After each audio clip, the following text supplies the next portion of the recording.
Cherokee fans have showed up, no doubt. Okay, I think we're about ready to roll here. 2:18 to go in the first quarter. No score. Boy, points are going to be big. Whoever gets them early, it's going to be big. So Wyatt Miller is your quarterback in the backfield. He hands to Haywood straight down the middle. Ball came out, bounced right back up into Haywood's hands. Talk about a break that goes your way if you're East Hamilton right there. That one came flying out. He makes it to the 34-yard line, though. He picks up 5.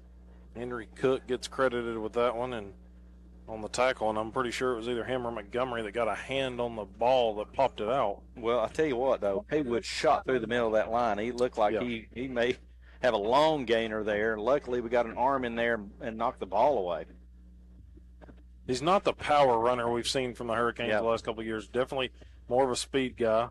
Back to pass, looking for that short pass again, and it's broken up by Bottoms.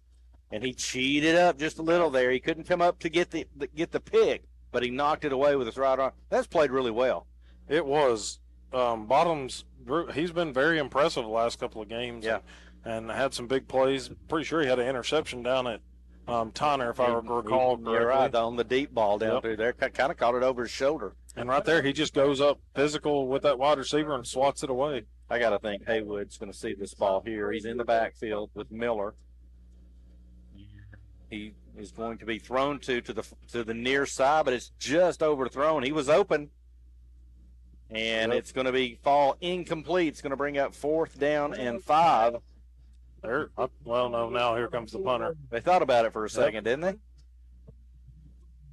They did. I mean, again, he just felt like they were going to try to get the ball in his hands some way. That time they tried to throw to him. He was open, but the ball was overthrown. And that's what I heard some Cherokee fans yell out, you got to cover it, because he was wide open if he catches it in the flat there, and he's got the first down plus more.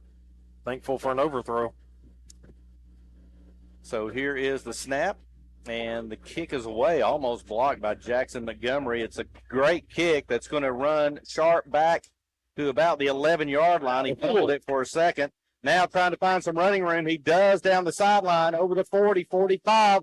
Needs one more block. Doesn't get it, but he gives them great field position again inside the East Hamilton 45-yard line. What a return after you kind of trying to catch it over your shoulder was Jacob Sharp, and he bobbles it, picks it up on the ground, and then some big blocks. Dakota Thompson laid an East Hamilton player out. My goodness. And just gets up across the 50 and really was almost to the house if he could have beat that tackle. So here we go again. Great field position for the Cherokees at the East Hamilton 44-yard line. Got 2 footballs on the field, so that's confusing. Tarzan White into the game at running back. We've win a lot of empty set here in the first quarter. And here is a handoff to Tarzan straight up the middle. He bites forward for a couple of yards, maybe 3. We need to get a good mark here at least. Looks like up to the 42. Yeah, 42 is what I was thinking. Yep, and it is. Gain of 2. 2 tough ones. Clock under a minute to go here in the first quarter. And it looks to me defensively East Hamilton is trying to take away the middle of the field for the Cherokees as far as the run game goes. Yeah. They're packed there in the middle, aren't they? It's going to be hard to run it up the middle. So consistently, at least. Back on the line of scrimmage now. Lawson waiting for the snap. He will hand to Tarzan White again. He's up over the 35, close down to the 30. His family's right below us. And we've got a little scuffle going on down about the 38-yard line that Ace Cagle is involved in. No flag, thankfully. A little pushing going on, but a nice run by Tarzan White. It's going to pick us up the first down, Jared. And as soon as I say he can't run up the middle, I mean, he kind of gets one off a right tackle right there. But of course, but I think I said his family is right below us, and as soon as he touches the ball, you're going to hear them below us, I'm sure, through our microphones. 1st and 10 for the Cherokees. They get one more play off this quarter. It goes to Tarzan White. He's still trying to battle. He's going to get a couple of yards, it looks like. So that's going to do it for the first quarter of action. The Cherokees are trying to put up a threat here. I think there's a late flag on this play. I'm going to keep it right here before we take a 60-second break here in just a second. And let's see what it's going to be a personal foul. It's going to be against East Hamilton. So the ball is marked where? 29? Yeah, 28. Yeah. 29, 29, I yeah, think, yep. where it's marked. We're watching two footballs here about half the time. So we'll see where this is marked off. I think it'll be a 15-yard penalty. All right, we'll set the stage for you when we get back. That's the end of the first quarter. No score. We'll be back in 60 seconds.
And their ability to deliver exceptional results each and every time. Good job. Our organization is unstoppable. At Wassey Builders Fly, I host Tennessee. JSQ FM 101.7 WLAR AM 1450. Athens, home of the voice of the Cherokees since 1946. Back at Cherokee Stadium, first down and 10. Here's a quick throw to the right-hand side. I think that's Dakota Thompson, and he is going to have no gain. May have lost a half a yard. Ball marked back at the 15-yard line. So after the penalty, really it's right around the 15, so it's going to be second down and 10 for the Cherokees. Understand we may be having a little difficulty going in and out. We've tried to reconnect here, and hopefully we have a little bit better production here for you. Here's a handoff to Peanut Dyer. He's going to have positive yardage to the far side of the field, 7 or 8 yards. We'll see where it's marked at. That's somebody we didn't see a lot last week.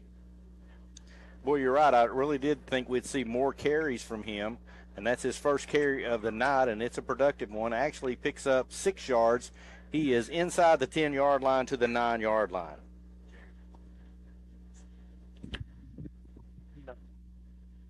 Third down and 4. Lawson waiting for the snap. Peanut Dyer back there at running back again. And they're going to fake the toss to him. Lawson keeps it straight up the middle into the end zone. So a nice read there by Luke Lawson. Into the end zone for a Cherokee touchdown with 10 minutes and 30 seconds to go. Delivery, setup, and they service what they said. Proud to be serving this area for over 34 years. Plaza Electronics and Appliances. Visit them at 1609 Congress. We're back if you want to bring it back here. While we were away, Peanut Dyer, they faked a toss to him. Luke Lawson keeps it, goes into the end zone from 9 yards out, and the Cherokees have scored and make it a 6-0 ball game. Here comes the point after. I think that's trap out there. Dakota Thompson will hold. Kick is up. It looks good, and it is good. 10 minutes and 30 seconds to go here in the second quarter. McMinn County leads 7-0. We'll be back in 30 seconds. Back in 30 seconds. Ready to take your career to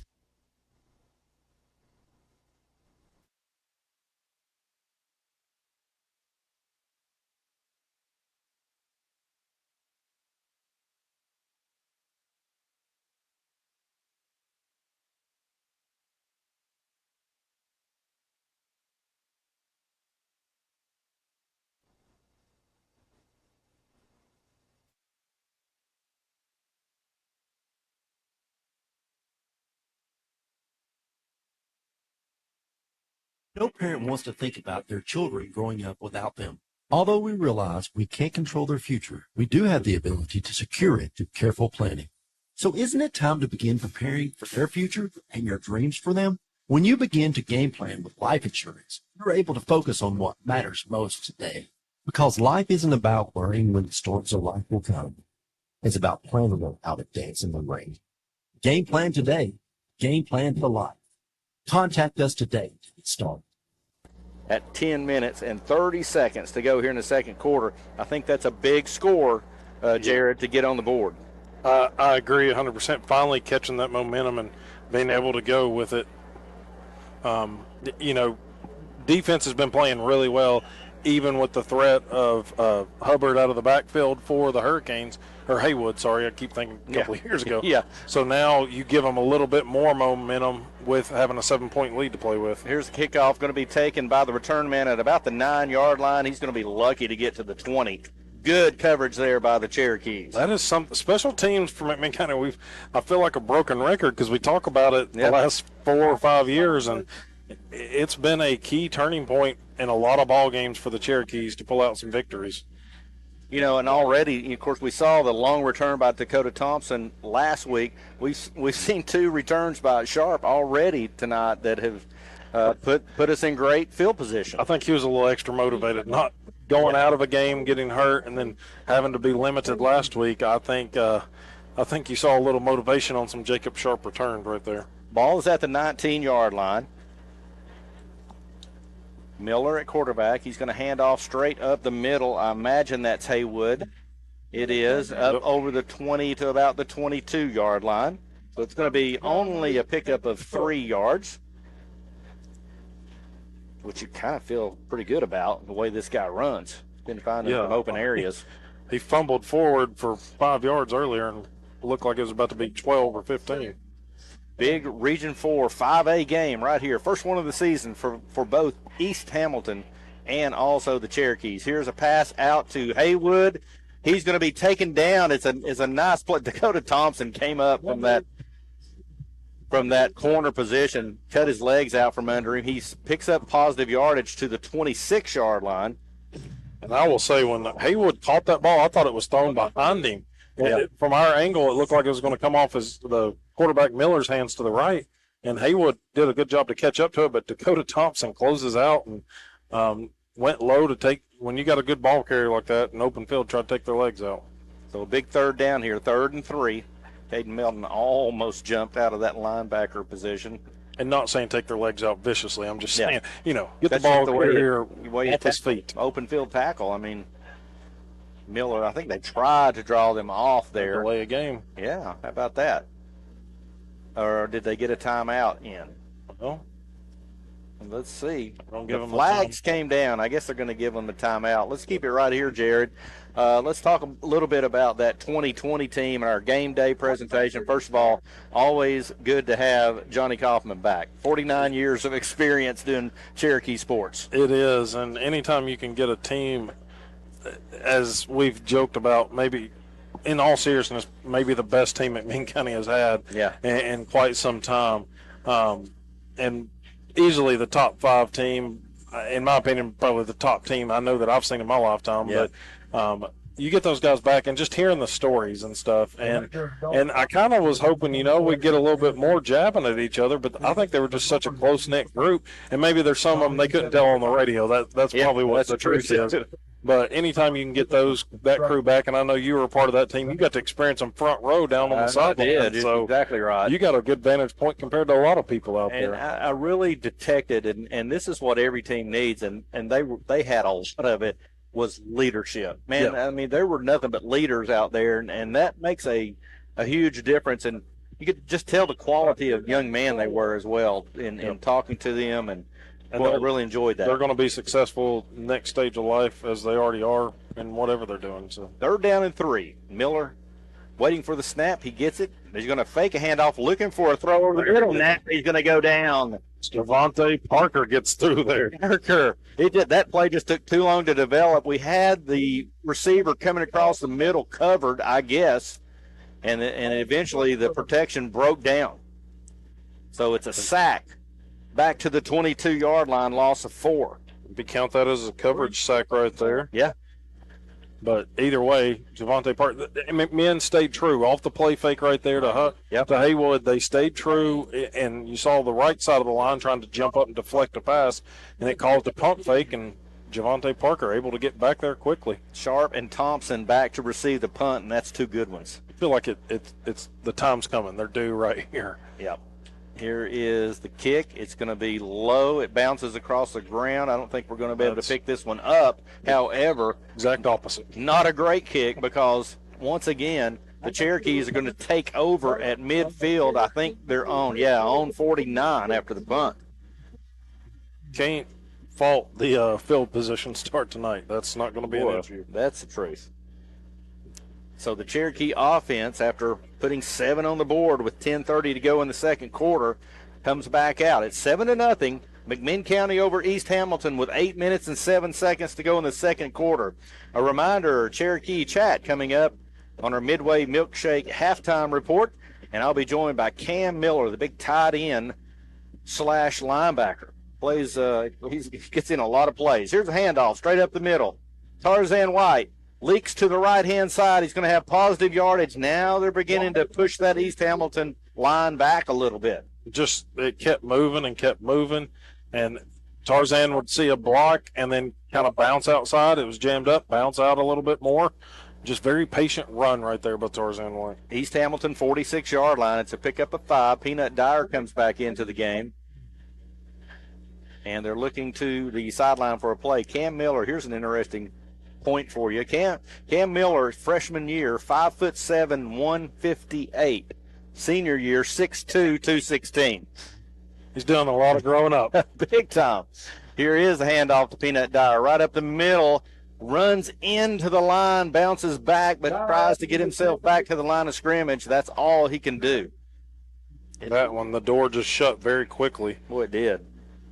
He kind of bounced off a block or a defensive lineman, and just unfortunately the way it got pushed him back, he pushed him back right into somebody else so he couldn't find an open hole. Well, here's a place where you want to pick up, you want to get close to that first down marker if you don't get it all. Otherwise, you got a big decision to make.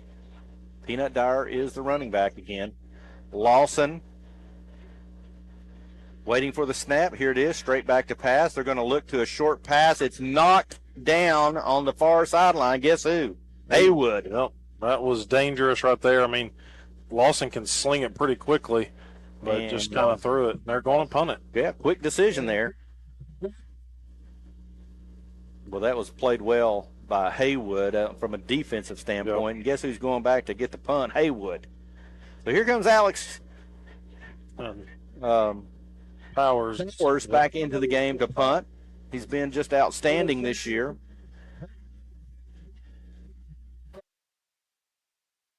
Waiting for the snap. It's a little high, but he brings it down.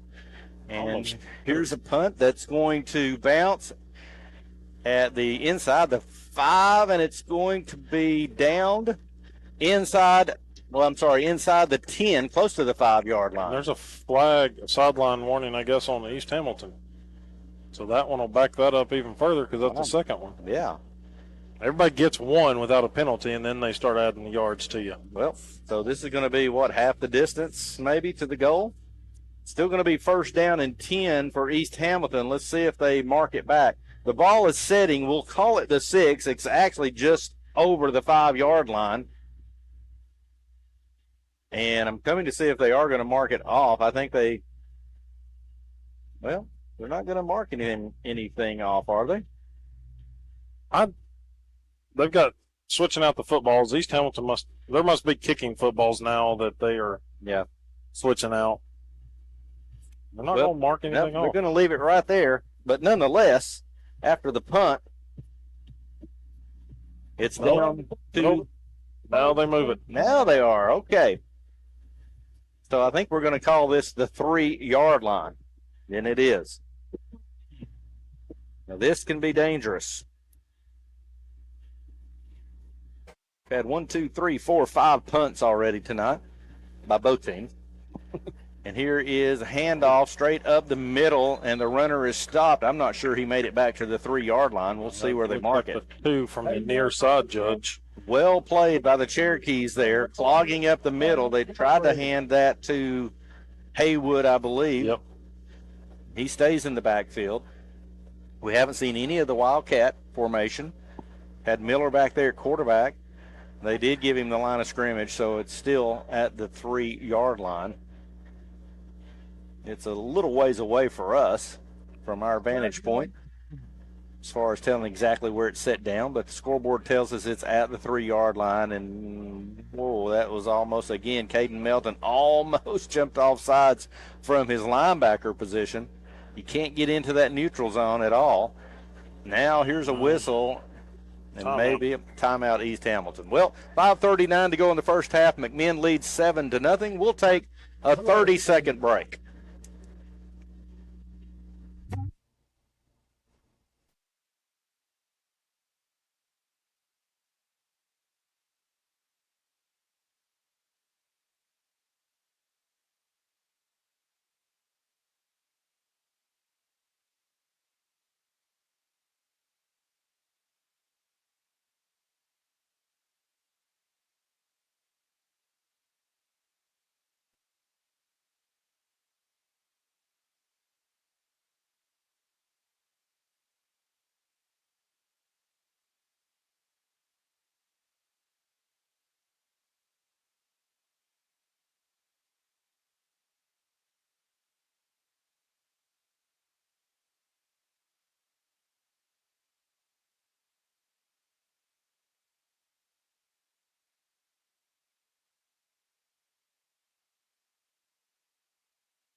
All right, East Hamilton back on the line of scrimmage.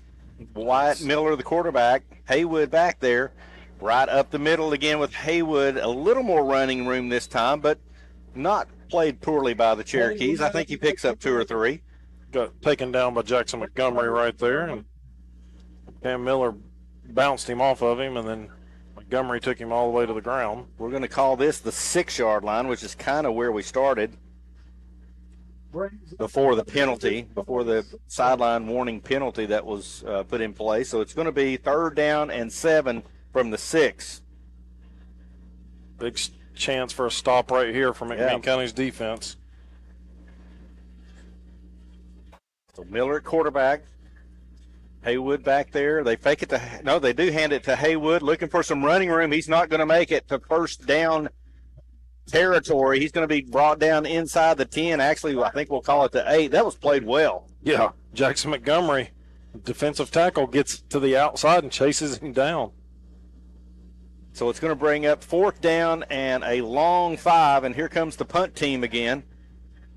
And again, punting is number 90. They had given us number 10 for some reason, but that is Spencer Payne, the punter. He's going to be kicking about 5 yards deep in the end zone. 4 minutes and 20 seconds to go in the first half. Plenty of time for the Cherokees. And assuming that they filled this punt cleanly, the return men are standing at the East Hamilton 40-yard line. See if McMinn tries to go after this one. Melton and Montgomery got close last time. Punt is away. And I think Sharp's going to have an opportunity. Gets it at his own 45-yard line, looking for some running room anywhere over the 50, but just nothing there that he could break that one open. But nonetheless, Cherokees are starting again inside East Hamilton territory at the 46-yard line. So again, Jared, man, great field position. It is, and I'm going to credit East Hamilton Payne, the punter. There's a couple of times he's gotten the McMinn returners to have to travel backwards to catch up to it. Yep. But still, Jacob Sharp has done good to get positive yardage on that one, and then the 2 big returns already that he's had. You really feel like you need to do something with it right here. You won't get so Score many before the half. opportunities. Here is the handoff to Dakota Thompson around the right end, looking for running room. Had a blocker in front of him. He's going to have positive yards. He breaks it open inside the 30, inside the 20, down the sideline, and waiting for the call. Touchdown! Straight down the sideline. He got into a lot of traffic at about the 40-yard line of East Hamilton. He comes popping out of the pile and takes it straight down the sideline for the Cherokee touchdown. I mean, you can't draw it up any better than that. A little end around from the wideout position and takes it down the East Hamilton sideline, mind you, right in front of their bench, and just somehow gets through all the traffic that was from about the 40 to the 30, and then it was gone. And check out this formation that they're in. Are they going to go for 2 here? And now they're switching over. So they didn't see.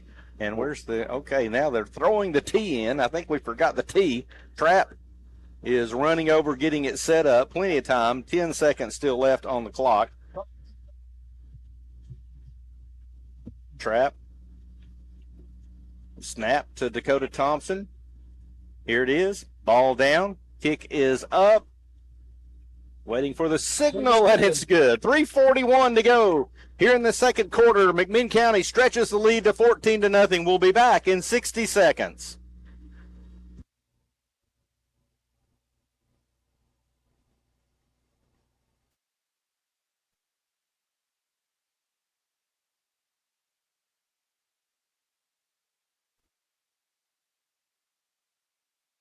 No parent wants to think about their children growing up without them. Although we realize we can't control their future, we do have the ability to secure it through careful planning. So isn't it time to begin preparing for their future and your dreams for them? When you begin to game plan with life insurance, you're able to focus on what matters most today. Because life isn't about worrying when the storms of life will come. It's about planning on how to dance in the rain. Game plan today. Game plan for life. Contact us today to get started.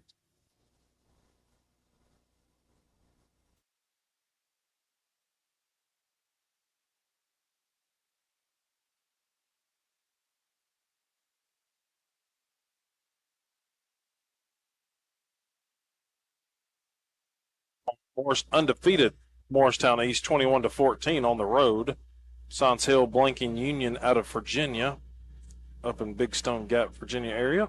17-0 as well. Here's the kickoff taken at about the 20-yard line. Finds a little bit of running room over the 30, but not much further than that. Maybe the 32, 33. We'll see where they mark it. We'll get into some more at halftime, but one of interest is Powell up 21-0 over Maryville Heritage on the road right now. So team we'll see later in the year. Both of those teams 2-1, and that's a region matchup. Big games played last night. Yes. It was Walker Valley 28, Bradley 7. So yeah, Bradley is not the Bradley of 2023. That's for sure. So the ball's going to be marked at the East Hamilton 32-yard line. That's where they will take it. Remember that East Hamilton won the toss, deferred to the second half. So they've got 3 minutes and 35 seconds to do something with it right here, and they'll get the kickoff coming back in the second half. Here goes the quarterback rolling around to the left side. Miller looking for a receiver. Had one, but underthrew the ball. It bounced to the receiver. It goes down as an incomplete pass. A lot of pressure from McMinn right there. We got some big defensive linemen. There's no doubt about it, and they're chasing him down and applying that pressure from behind right there. Javante Parker had his eyes fixed on Miller's number 5 trying to catch him and forced a bad throw. Another note on that Bradley game, of course, the quarterback Cash Bandy, who had transferred from Cleveland to Bradley, and unfortunately he suffers a season-ending injury is what we understand. So, boy, a career for him as a senior. So. Yeah, tough luck. Back to pass again, under pressure again. He's trying to run. Oh, he takes a hit from a couple of Cherokees. Cam Miller was there. Parker was there. McMinn's going to call the timeout. They're wanting the ball back right here, Terry. That goes as I guess he just fought back to the line of scrimmage. Nope. We're going to mark him at the 31. So it really goes as a loss of 1 and a sack. Yep. So I don't fault Bo Cagle for calling that timeout right here. Yeah. Your defense, this defense is fired up right now, and they are ball hunting and chasing some guys down. So they're trying to give this offense the ball back, go up 3 scores. Boy, you really sense that defense coming together tonight. They have played some good football. The offense has been better, and there's no question. Yep. They're putting up 14 on the board here in the first half, and they're hungry for more. This defense is feeling pretty good when you can look down there and see a couple of guys. Coaches might not like it, but they're down there dancing to the PA music, and they're feeling pretty good down there. They are at that. It's a good unit. Yes, and I think that as good as offenses have been lately for McMinn County prides themselves on playing tough defense and smash mouth defense, and they continue to carry that tradition forward. Okay, you got Miller and Haywood in the backfield. Watch Haywood. Miller rolls to his left. They're keeping Haywood in the block. Now here's a long pass that's going to be knocked down. It was almost intercepted. Offensive player had to play a little bit of defensive back on Gage Hester right there. That was 19. Zane James trying to go for that pass. Yep, absolutely. Hester was in line to make the interception. He was in perfect position. I got a little concerned there because it looked like the receiver was going to actually come around him and make the catch. He ends up just knocking it down. And most of the time, if they're tied up going to the ground with the ball, the offense is going to get the ball. Well, that's a good point. It's rare you're going to see the defense get credited with an interception on that one. So Spencer Payne back into punt. He's done a great job tonight. It's Bottoms this time along with Sharp waiting at their own 35-yard line. Here's the snap. It's a good one, and the kick is away. It's going to be a spiraling kick that goes to Sharp, taking it to the 35-yard line. Now he's up over the 40, looking for some more running room. He's going to be up right at midfield. Perfect situation here for the Cherokees. 2:57 to go. And he is running with authority. You think he's ready to be back? I mean, for a guy that's been hurt a little bit this season, he's bringing on the contact. He's flying into anybody trying to get in his way to tackle him. So, well, the best case scenario here is the Cherokees put a few more on the board.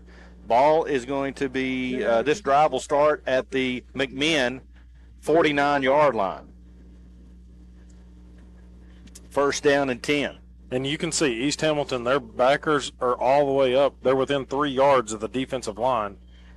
Here is a handoff up the middle. That is Sharp. Boy, he tried to break free from the middle of that pile. Just couldn't do it.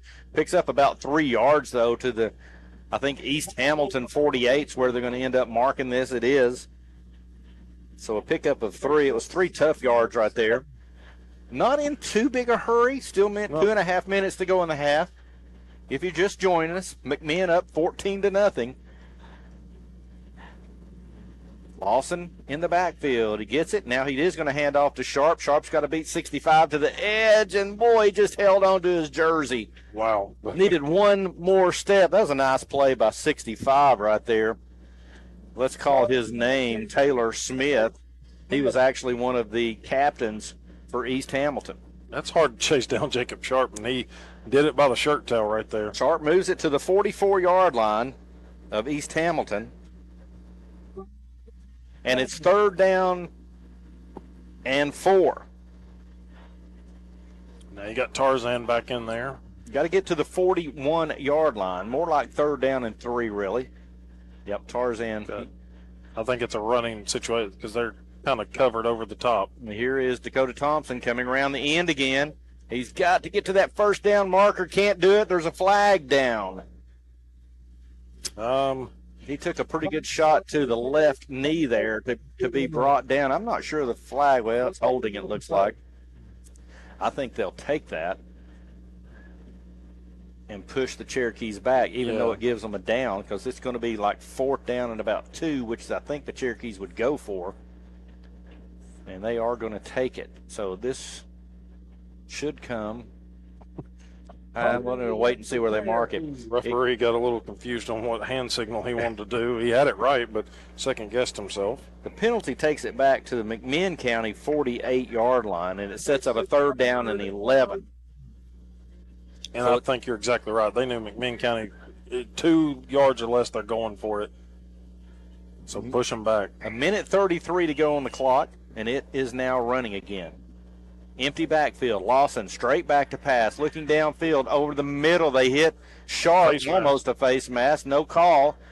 And then he slammed down at the 48-yard line of East Hamilton. He's going to be well short. And I think that we're going to kick it away.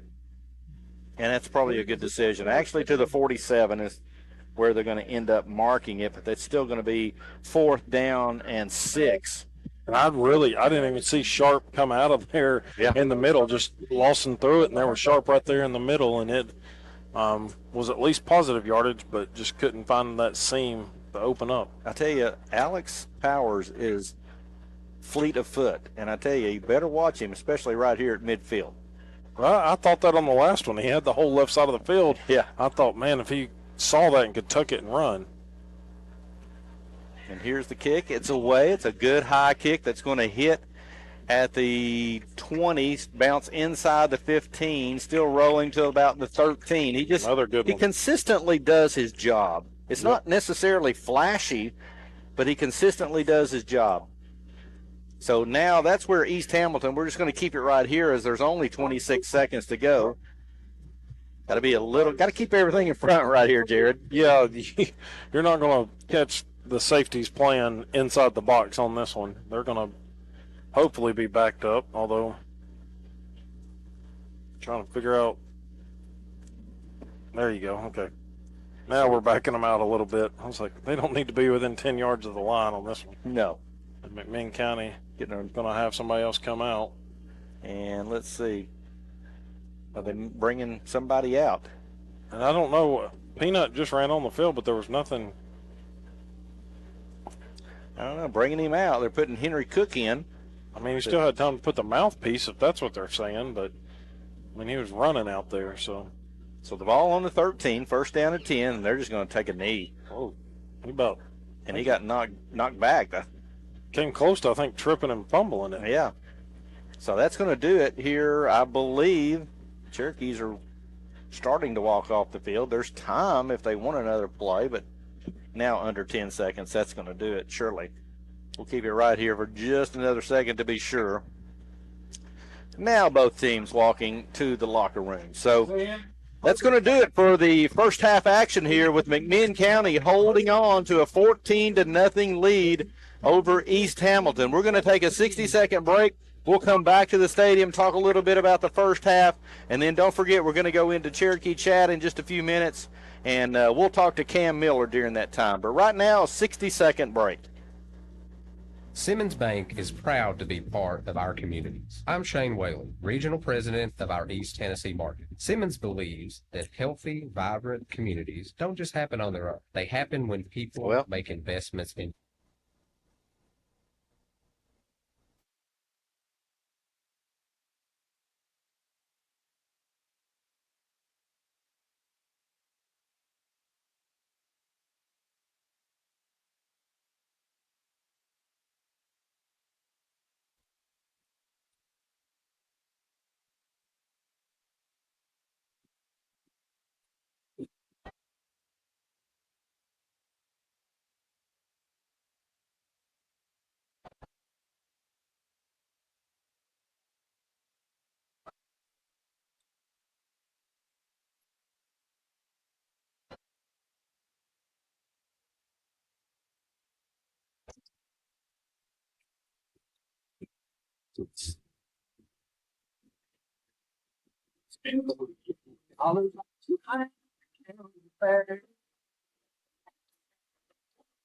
throw my shoulder. I want it. Even if you say it's sugar, I already darted and dear. I ain't seen no friends play a game all year. Really, if I don't get some sleep, I don't say I'm I want some more of it. I tried so hard. I changed it. I don't know what it is about that little love. I love it. I want some more of it. Oh, throw the stars at the wall. Feeling down there 10 feet tall. Here she comes, Lord help us all. I don't need a girlfriend and clapping this hair. Oh, I like this. All this. And I'll get on. Don't get on. Been very real, take you all the way around. I'll get on. And if you shut my mouth, slap your grandpa. There ought to be a law. Scared all of the ball.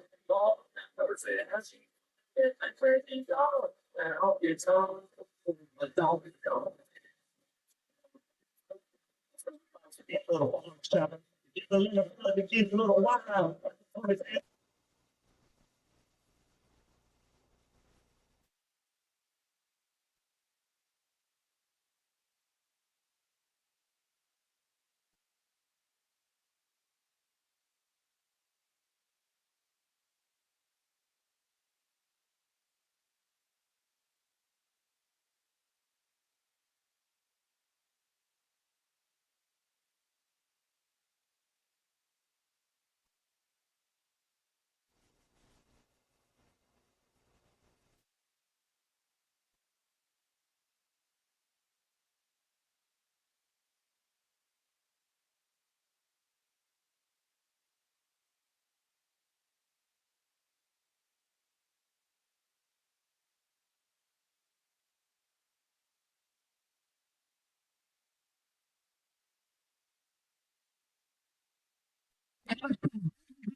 Had to do as much, and I'm saying not had to do as much because he's a weapon for McMinn County. They're just not having to use him as much right now. So, Well, and the guy that we also, Marshall Goodner, who's had big plays. We haven't seen. I don't think we've seen even a throw to him tonight. But no, I don't think another so. big play Or capability maybe one. there. Maybe one throw. That was one. So. So, and then we had a throw there to Cam Miller that was in and out of the hands, thrown hard. He was hit. Let me just say that he was hit right as the ball got there.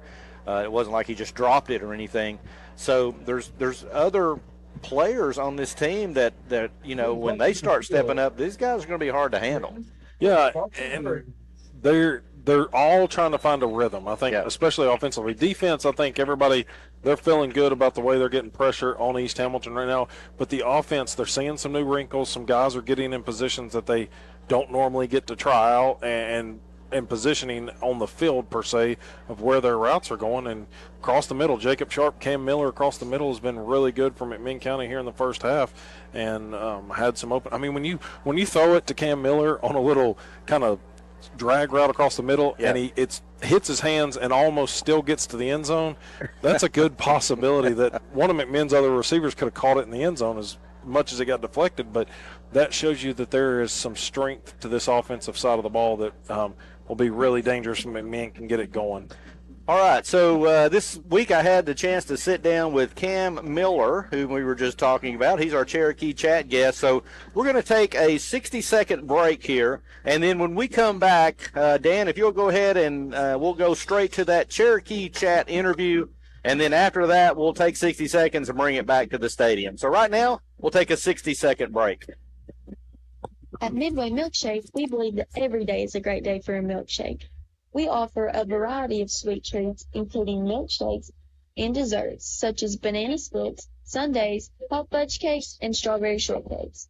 But if you're looking for something a little bit more on the savory side, we've got you covered too. Our menu offers hamburgers, hot dogs, pizza, a variety of sandwiches, and more. Just make sure that when you're done with your delicious meal, you stop by Muggsy's Car Wash, located directly behind Midway. Muggsy's is the only high-bay car wash in Tennessee. This means we can offer washes for any car that needs a good cleaning, whether that be a Sprinter van, F-250, Corvette, or anything in between. Just make sure you come see us on Highway 30 in Athens at Midway Milkshake and Muggsy's Car Wash. Stop by Midway Milkshake, 2220 Highway 30 East Athens. Open daily from 11 a.m. to 9 p.m. Follow Midway Milkshake on Facebook. Welcome to Cherokee Chat, part of our Midway Milkshake halftime report. And I'm pleased to be joined by senior linebacker and tight end number 37, if you're at the stadium, Cam Miller. Cam, first of all, welcome to the show. Let's talk about your performance last week in a tough loss to Tyner Academy. Your team falls 22-20 in overtime, but you have a big night. 2 receptions for 59 yards on the offensive side of the football. Your first interception of the season, the multiple tackles and assists on defense. A little bit about the physicality of that football game. Both teams kind of landed on the line last Friday. Yeah, it was a really physical game. Both teams really wanted to win it, especially us. It just struck me like some of the Bradley and McMinn games are kind of like that. You know, it's like everybody's giving everything they have, and I don't know. It just seemed like there were some big hits out there last week. Yeah, there was. I want to talk a little bit about your physical growth over your time here at McMinn. I took the time to look back at our 2021 roster, your freshman year. You measured in at 5'7", 155 pounds. Can you believe that you were even that big at that point? Entering this season, though, you're 6'2", 216. If we're counting, that's 7 inches of height that you've grown, 61 pounds. I hope my 8th grade son sees that kind of growth. He could use that coming up as well. What happened? I mean, it's like, was that just all natural, or did you focus on achieving a certain weight? Or just explain how you think that happened, and what's your kind of your workout routine in the weight room?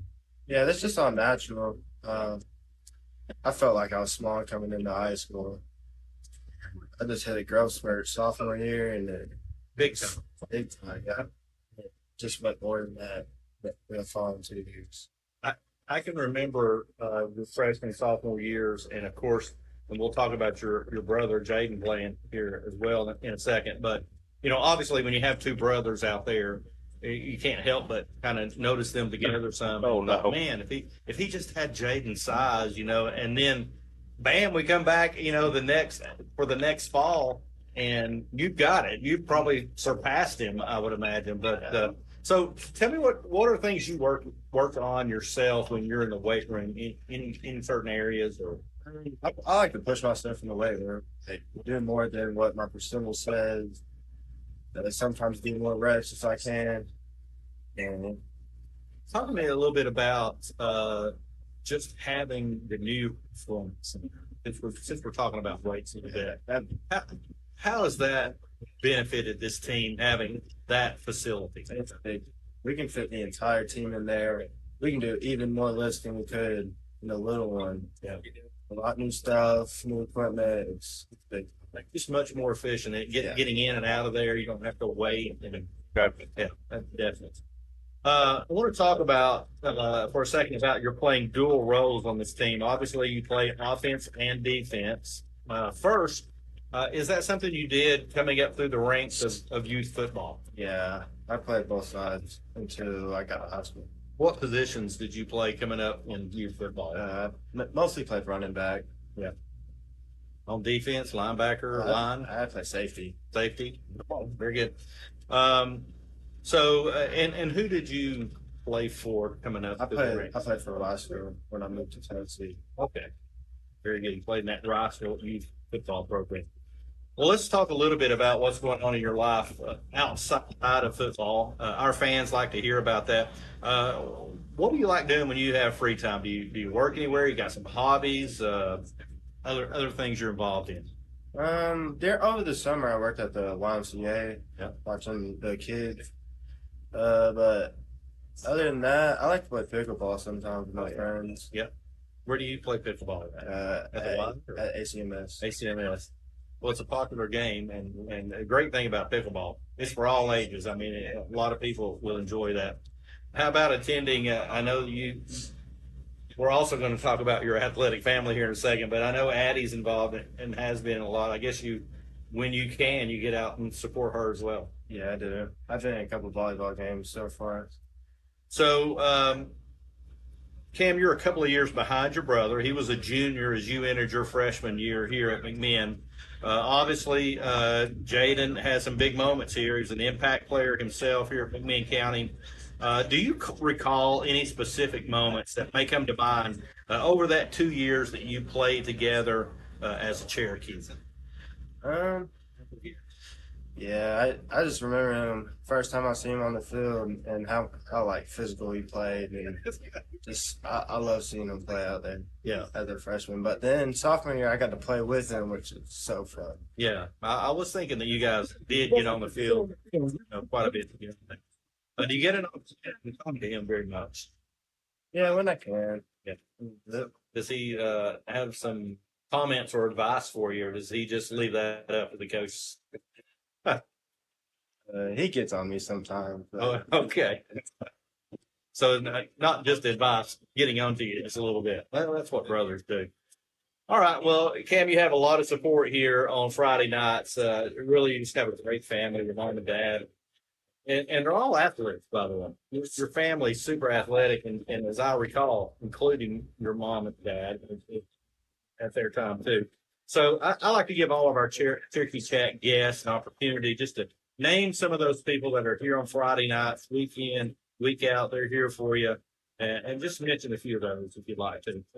My mom and dad, obviously, and my sister and brother, and my grandma, they always come to the game.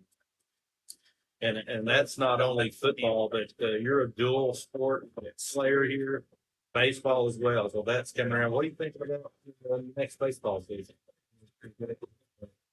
Pretty good shape. And you primarily play out in the outfield, right? Looking forward to your senior year. I can't believe you're a senior. It's rolling by too fast, but we'll be looking forward to your senior year, not only here in football, but also in baseball too. Well, you've been listening to Cherokee Chat with number 37, Cam Miller, part of our Midway Milkshake halftime report. We'll take a quick break, and we'll be back with first half statistics and scores from around the region. You're listening to Cherokee Football on 101.7 FM WJSQ and 1450 AM WLAR. Back in 60 seconds.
Don't we all love and appreciate the sound and entertainment brought to us by the McMinn County High School Marching Cherokees?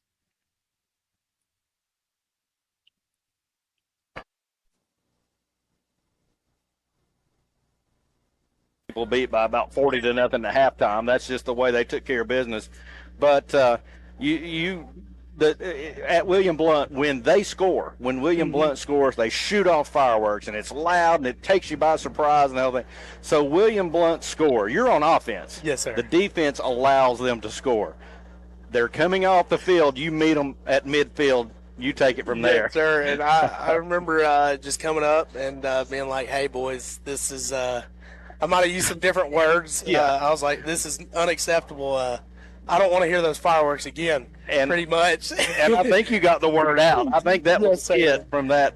But, this your offense during those years, we talked about 10 regular season games. You put 8 teams of 10 into the mercy rule. Yes, sir. At some point in the game. I mean, they might have came back some. But 8 of 10, it was over at halftime. Then Yes, you guys, frankly, missed out on some playing times. You beat people so bad, but it allowed a lot of others to take part in that season. Did it ever get boring? That's what I want to know. When you're dominating a defensive line like y'all did you have to find new ways to come up with make it challenging? I guess. Oh no, there's nothing better than being nasty out there and putting somebody in the dirt. Honestly, there's nothing better. You just look over and you see Bryce Goodner out there pancaking somebody down the field, and it's like, oh, I got to get one now. And it was absolutely awesome. Let's talk a little bit about you've watched this offensive line some tonight. By the way, Cherokee's looking pretty good right now, 14-0. Cam Goforth, the guy that's getting a lot of looks from colleges. You got a chance to see him play some tonight. What's your thoughts on him and any others in that offensive line? I mean, he's absolutely nasty. Yeah. Like I love the just effort he plays with and just the nasty determination he plays with. I mean, like when you can pancake a guy 10 yards down the field, I mean that just breaks the defense's wheel, honestly. And that's what it's all about, playing offensive line. And number 53, I see him out there doing the same thing. He's and Goforth and others too, but I see him. He's a whistle to whistle. He's a snap to whistle guy. Yep. Yeah. He is not going to come off of you till the whistle. Yes. It's not just I'm going to hit you once. My guy's going to go on. He's going to put you on the ground. I love it. That's all you can ask for an offensive lineman. Yeah. You play to the echo of the whistle, and you go 100% every play. Well, man, thanks for coming up right now. Thanks for joining us early. It was great to have you guys back. And hey, listen, anytime you're here on Friday nights, man, come see us up here in the bit. Yes, sir. It was first time coming up here. I think so, man. He didn't know where to come. So I was like, either side, but either side. Yeah. I really appreciate it. All right, man. Yes, sir. Go Cherokees. Yeah. Have a great season there, Yes, Tuscaloosa, sir. man. All right, Terry Stansel, we're going to bring you in here. We got first half stats to go over. Getting him set up on the headset here. Terry? Those are good guys. Oh, you know man. it.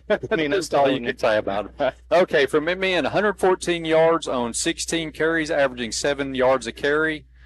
22 yards in the air on 4 receptions, 136 yards for the first half, penalized 5 times, 30 yards, punted the ball 3 times for 122 yards, averaging 40.6 yards a punt, which to me has been huge. That's been a big major factor.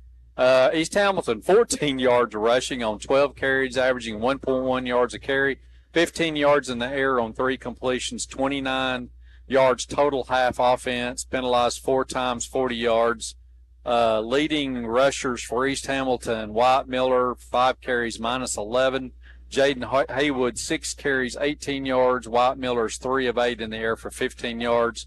Luke Lawson, 2 carries for 9 yards. Tarzan White, 6 for 27. Dakota Thompson, 2 for 55. Josiah Dyer, 2 for 6. And Jacob Sharp, 5 for 17. Luke Lawson is 4 of 8 in the air, no interceptions, 22 yards. Jacob Sharp is the leading receiver with 3 receptions, 15 yards. Terry, in that first half, I think we see both the defense and offense kind of stepping up a little from where they've been, but the defense, I think, in particular tonight, playing really well. We're putting up a wall tonight. Yes, very well. And you know what I was glad to see are those short passes for the first half. Yeah. I think that gives Luke a little more confidence. Yeah. Of course, we've got to catch him too. Yeah, that's true too. But I think it's building his confidence. I think Coach is doing a good job with that right now. All right, well, we got to get back underway here. It looks like we're going to be kicking things off here in just a second.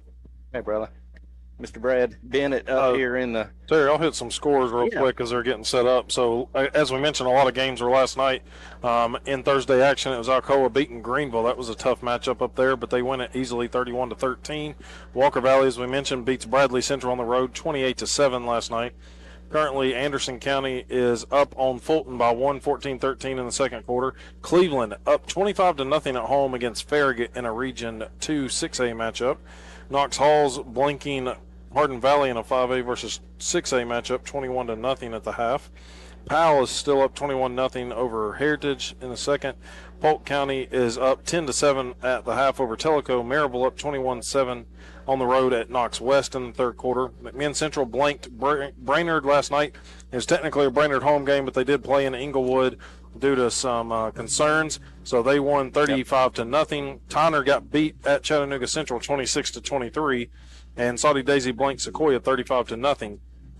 Looking around, Oak Ridge, who is 0-2, is up 35-0 on Carnes at home right now. Carnes is 2-1, and that's a 5A Region 3, opposite region of us. Matchup going on up there. Meigs County up 14-3 at half over Sweetwater. That's an interesting one because Sweetwater's head coach, Coach Bunch, was at Meigs County before this year.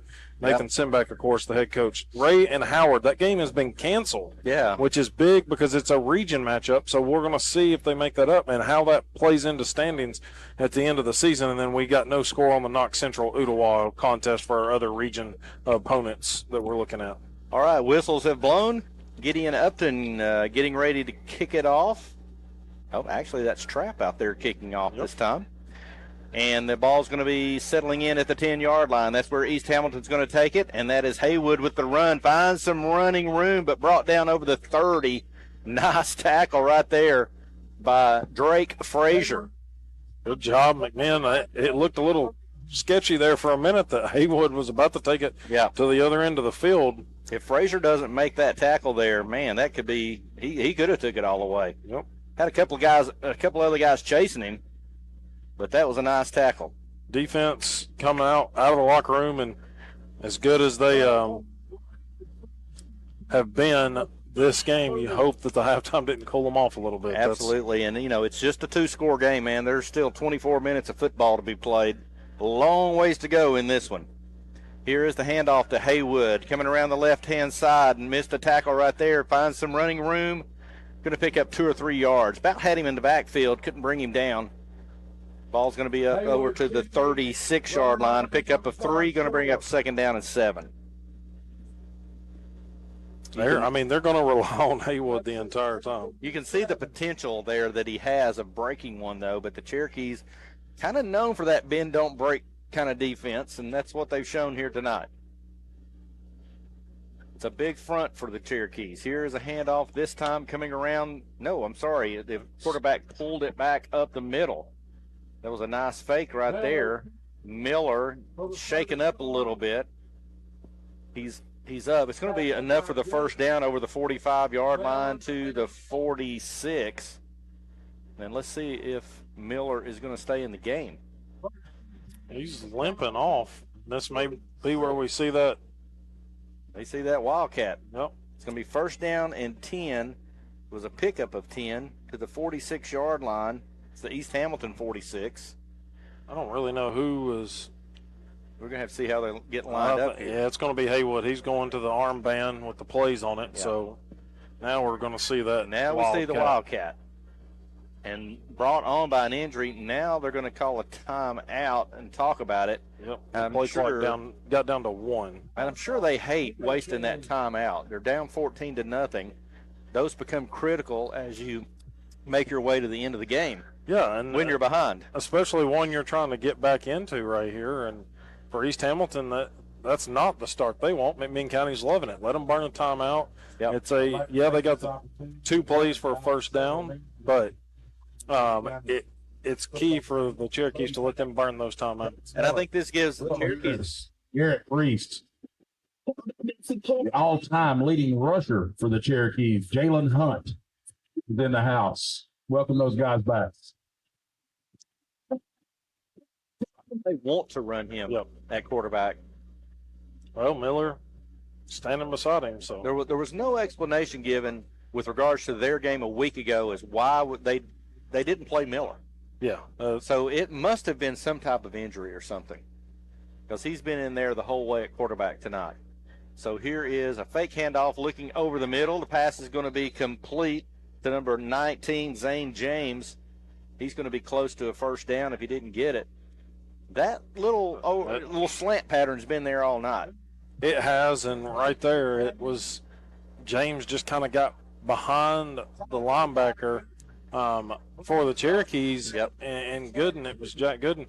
And Gooden's sitting there waiting on Haywood to bounce it outside. And you can't fault him for keying in on the top guy, but that little slant just burnt to the backside there. Yep, really effective. So it's second down and 2, ball resting on the McMinn 46-yard line. The man goes in motion for East Hamilton. It's going to be handed off straight up the middle. He's not going to have it. He'll be stopped at the 45-yard line. They're going to give him the 45. It's going to be third down and 1. I was going to say it's a generous 1-yard pickup. Yeah. Because McMinn's defense just clogged that hole up. They got bounced backwards. East Hamilton hasn't had a great deal of success.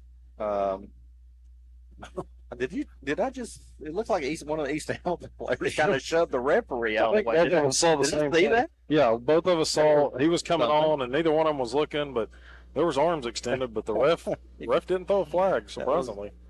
All right, third down and 1, and they're going to fake a handoff, throw out to James again to the outside. He's going to fight forward for a first down. Man, that twice they've gone to James here on a little quick route. Found a little something there. It's at the McMinn 41-yard line. It was a short game, but enough for the first down. 9 minutes, 30 seconds to go in the third quarter. McMinn leads 14-0. I think if McMinn had that tackle to do over again, they had him wrapped up, and he just kind of got that arm flailing out there with the ball. Somebody poke it out. Yeah. The whistle hadn't blown. Go for it. Miller and Haywood in the backfield. A little indecision there. They give it to Haywood. He's going to have some positive yards, not a lot. Inside the 40, we'll call it the 39, so he does pick up a couple yards. Haywood, the Miller and Haywood that time kind of bumped each other as Haywood was coming to get the handoff. Those are sometimes when you see a fumble or something bad happen, they were able to get away with it. Second down and 8. This is where you want to keep them in a long down and distance, so this is a big play. James goes in motion. They fake it to him. Now they're going to look to pass, and they have a receiver. It's complete. The receiver's taken down by Sharp, and the receiver's getting up a little slow. That is Grayson one of the Maddox. biggest hits I've seen Jacob Sharp. He's had several, but that was a huge hit. Just able to close out on the ball and took him down. Receiver's still on the ground. He's back up now, but yeah, he helping him off the field there a little. That was Grayson Maddox who took the hit, but he held on to the football for a first down. I'll give him credit on being able to hold on to that one because Sharp came flying in. This is a big drive for East Hamilton. First down and 10. They're inside the 30 now at the 29. Defense needs a big stop right here. Yep. Create a turnover if you can. That would be ideal for sure. Miller and Haywood in the backfield. 3 receivers off to the right side, 1 to the left. This time Haywood gets it up the middle. He's got a big hole. He's going to be close to another first down inside the 20. That was good blocking that time. Big hole. It was. Offensive line has made some adjustments to open up some holes for Haywood. I think they're going to move the chains. We're going to call it the 18-yard line. So, yeah, it's a pickup of 11. That's their 4th first down of the play. Yeah. Of the drive. Yeah, they're moving it right down the field on us right now. Now it's McMinn County who needs to make some adjustments. 7:45, they're controlling the ball here in the third quarter. McMinn hasn't touched it yet. 7:40 to go in the third quarter. Here is a fake handoff. Miller keeps it, nothing there. It would be hard for me not to hand it to Haywood. He only had one Cherokee to beat now. McDermott was out there with him. Yeah. But, I mean, you as the quarterback just tried to take on the defensive front for McMinn County minus McDermott, of course. But luckily for the Cherokees, it helped them. Ball is moved back a yard. He loses a yard on the play, so it's second down and 11. And now you might think they're going to put it up in the air here. Watch out for that slant.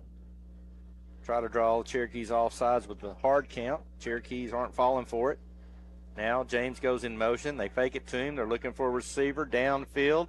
And it is incomplete, but there's a flag on the play. Gage Hester was there. And they're going to call interference. He was just running with him. He had his back turned to the ball, and I don't know if that plays a part of that. That was hardly any contact compared to some of the other ones we've seen. And Hester at the last second, he's turning around to play the ball. Started to turn, Started to turn, and the ball was underthrown. It kind of hit the back of his helmet or an arm raised or something. It's on the far side of the field, but nonetheless, I think it's going to go as a pass interference on the Cherokees. That's a 10-yard penalty. It may not be a first down. If it's not an automatic first down, it's going to be 2nd and 1. That's a good point. That little loss botched run by Miller right there may have so keep them at 3rd and 1. They're going to move it to the 9-yard line, but it's short of the first down. So, but it does remain second. Sorry. Yeah, 2nd down and 1. Have some kids playing football on the far side of the field outside the gate, and I see that ball go in the air, and I think it's a flag. Here's Haywood around the left side. He's going to be close to getting in the end zone, but, man, did he take a hit. Paid for it.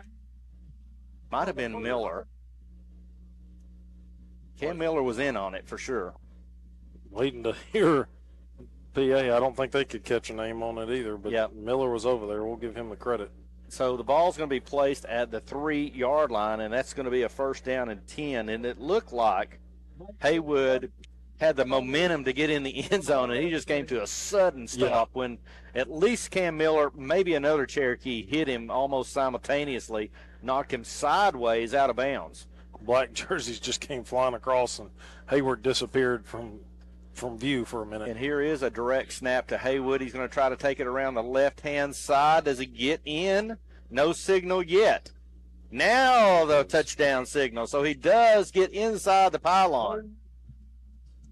Official took a while to get the arms up because he was worried about his legs getting taken out. Yeah, he was right in on the play, and it was very similar to the play before in that a bunch of black shirts met Haywood and knocked him out of bounds right at the pylon. He gets inside it, apparently, and it's a touchdown. 6:31, a 3-yard touchdown run for Jaden Haywood. 6:31, let's see, are they going to line up for a kick? Now they do.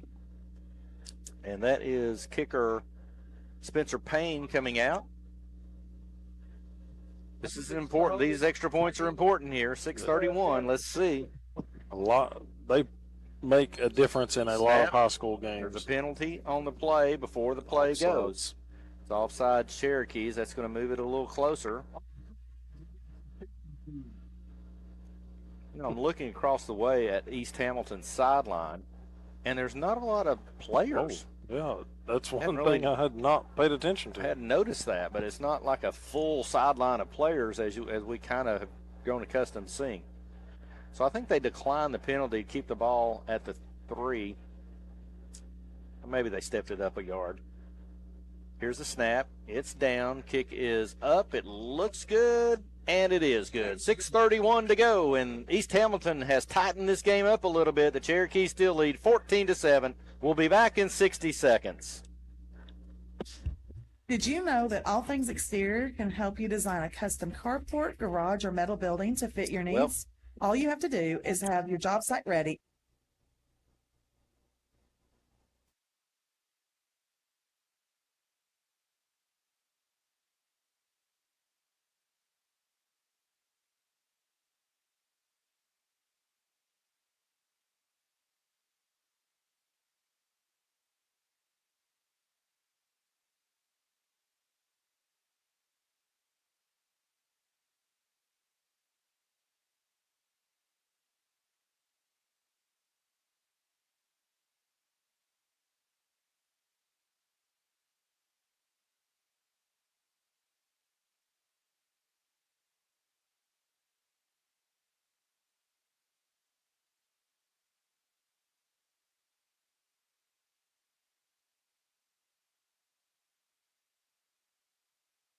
.631 to go in the third quarter.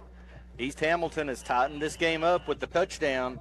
It's 14-7 Cherokees, Jared. Exactly the start East Hamilton wanted. Yeah, and the exact opposite of what McMinn County wanted. Defense cooled off a little too much, maybe, because they were fired up in the first half. Just see if the offense can put a drive together, give them some breathing room and some momentum. And get that cushion back again. Sharp is back to receive the kickoff, as well as Dakota Thompson. It's going to go to Thompson at the 6-yard line. Picks it up over the 30, over the 30, 35 to the 40, 45, across the 50. Dakota Thompson has once again done it. He's pushed out of bounds close to the 40-yard line of East Hamilton. He's slow to get up. Hopefully he can get up. Yep. Well, maybe catching a cramp after He's that out one. there a lot of plays, both offense and defense and return game. My goodness. I was kind of hoping he would break out of that little scrum with the kicker and go down the sideline like he did earlier. But And it is at the East Hamilton 40-yard line. Talk about field position tonight. My goodness. And if that should fire up the offense. Hey, look at where we're set up now. Let's go with it. Yeah. And Dakota Thompson, he came out limping. He's still out there. Yeah. He's not going to come out of this ball game. He's so he reminds me so much of his brother Cody Thompson, who played very similarly. I mean, just a kid that gave you 110% effort all the time. Lawson with 2 running backs. Now Dakota Thompson goes in motion. It's a handed off to Sharp. He's looking for some running room. Not much there. Maybe picks up a couple of yards. Looks like they're going to give him the 38-yard line, so a pickup of 2. Credit East Hamilton on that one. Of you think when it goes in motion, it's going to. Got an injured player down for East Hamilton now. You think when Thompson's coming in motion there to the flats, it's going to be that little quick throw out right there, but they gave it to Sharp, and East Hamilton kind of sniffed it out. We'll take a quick 30-second break. 30-second break, 6:06 to go in the third quarter. McMinn 14, East Hamilton 7.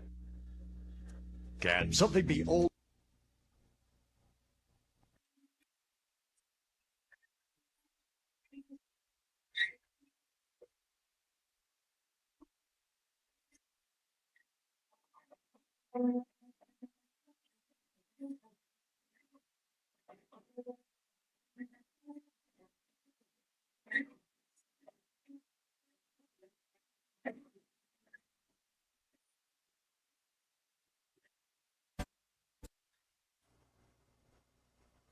Oh, 1.7 WLAR AM 1450 Athens. All right, the young man that was injured for East Hamilton is back up. That was Andrew Wright, defensive lineman.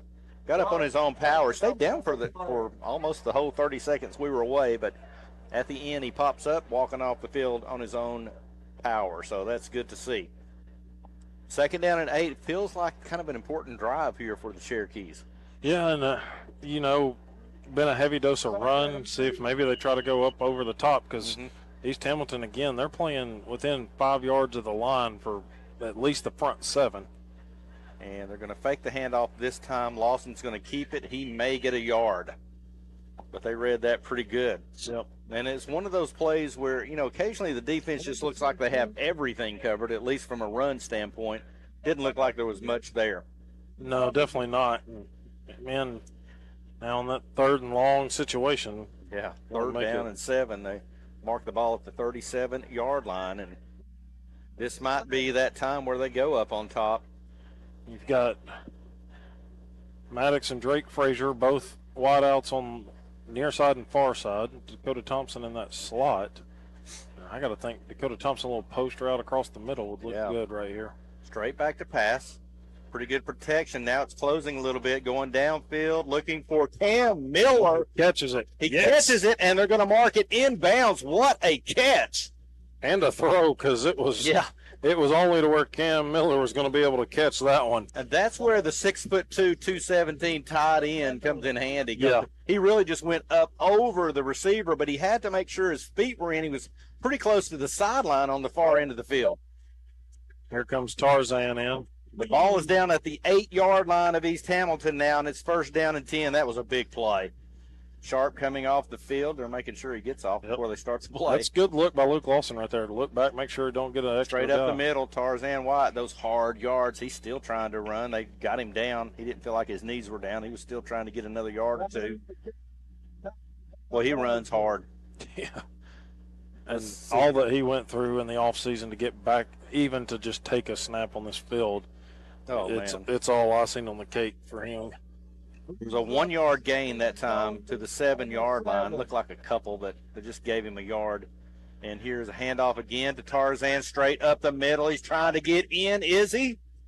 It's a touchdown. 7-yard touchdown run by Tarzan White. He had to twist and turn and churn and drive, and he's in for the touchdown. Hard nose running right there for Tarzan, and he takes it to the house. A player injured for East Hamilton. He is hurting pretty bad, and I'm not sure what's wrong with him, but he's rolling around. I think he's injured his arm, upper extremity somewhere. Yeah, is what that is. That sure is what it looks like. So with an injured player, I think we're going to go ahead and take a 60-second break right here. The score with the point after coming, McMinn 20, East Hamilton 7, and we'll take a 60-second break.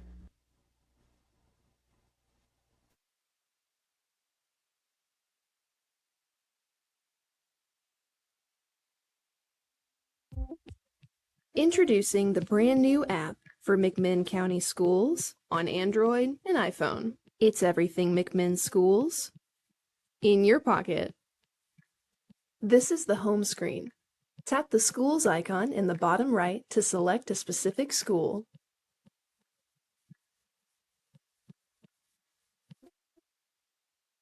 Three horizontal lines in the bottom left to see all the menu items. To turn on push notifications, tap Settings and select Turn on Notifications. The Events section shows a list of events throughout the school. You can use this button to add an event to your calendar, or tap here to share the event with friends and family. The feed is where you'll find updates from administration about what's going on throughout the school.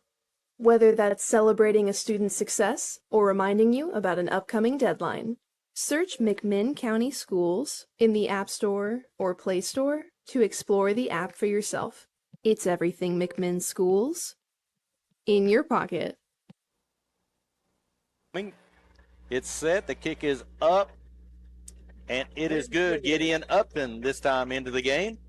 So with 4:33 to go, McMinn County has stretched its lead to 21-7. Jared, that is as big of an answer as it gets right there. It is. When you're facing 3rd and long after a couple of run plays that didn't work out, and you throw a nice pass there to Cam Miller. Wow. Credit Luke Lawson for getting it on the money to him to where only Cam Miller can go up and get it. And then Cam Miller to somehow get the hands on it and get the toe tap down on the sideline. And it puts them in the red zone, you could say, and at the 8-yard line, and Tarzan just comes in to do what Tarzan does. It was a great run. I mean, really just driving those legs. He had to fight through really a couple of tackles to get in there into the end zone. But that was a big answer right there. I think that's a little bit, and we're still got lots of football to play, but that's a little demoralizing when you cut the lead to a 1 score again, and then it's immediately back to 2 scores. And as quick as McMinn did it, I mean, only a couple of, almost just exactly 2 minutes off the clock. And so that's a fairly quick drive by McMinn County, but they answer it in 5 plays. East Hamilton's got to have a little gut check now. Well, you said it, that pass to Cam Miller along the sideline was just an outstanding. I can't wait to see a replay of that because that was that looked like a college level catch there on the sideline. Here's the kickoff, going to be taken at the 11-yard line, looking for some running room. He's going to fight over the 20 up to close to the 25-yard line. Ben Spangler returns that one for the Hurricanes and took a hard hit in the middle of the field. There has been some pops out here tonight. There's been some physical play. So now hopefully the Cherokee defense, after that first drive, which went for 12 plays, started at the East Hamilton 33, and with 6:31 to go in the third quarter, they kept the ball a lot of the third quarter. Hopefully this defense maybe gets back into this game a little bit. 6 of those, half of those plays were all to Haywood, somewhere where he had his hands on the ball or a pass was going to him. So really 7 plays, but the pass interference and offsides helped. Here's a pass knocked down.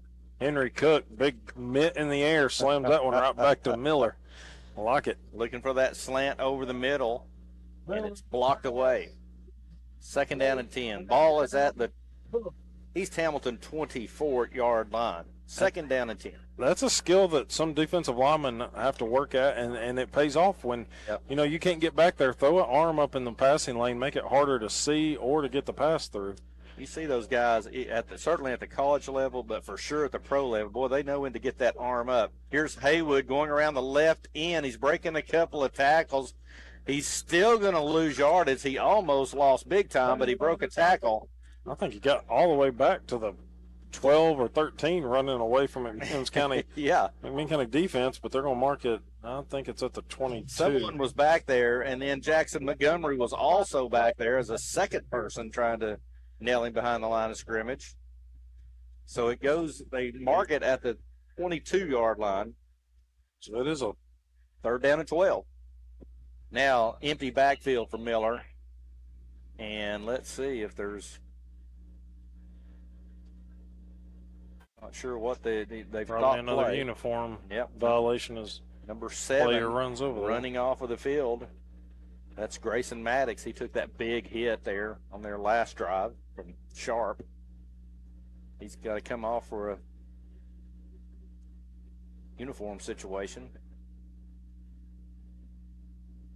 Again, Jared, I'm kind of with you. It seems like these things should be taken care of. It kind of breaks the rhythm of the game a little bit. Yep.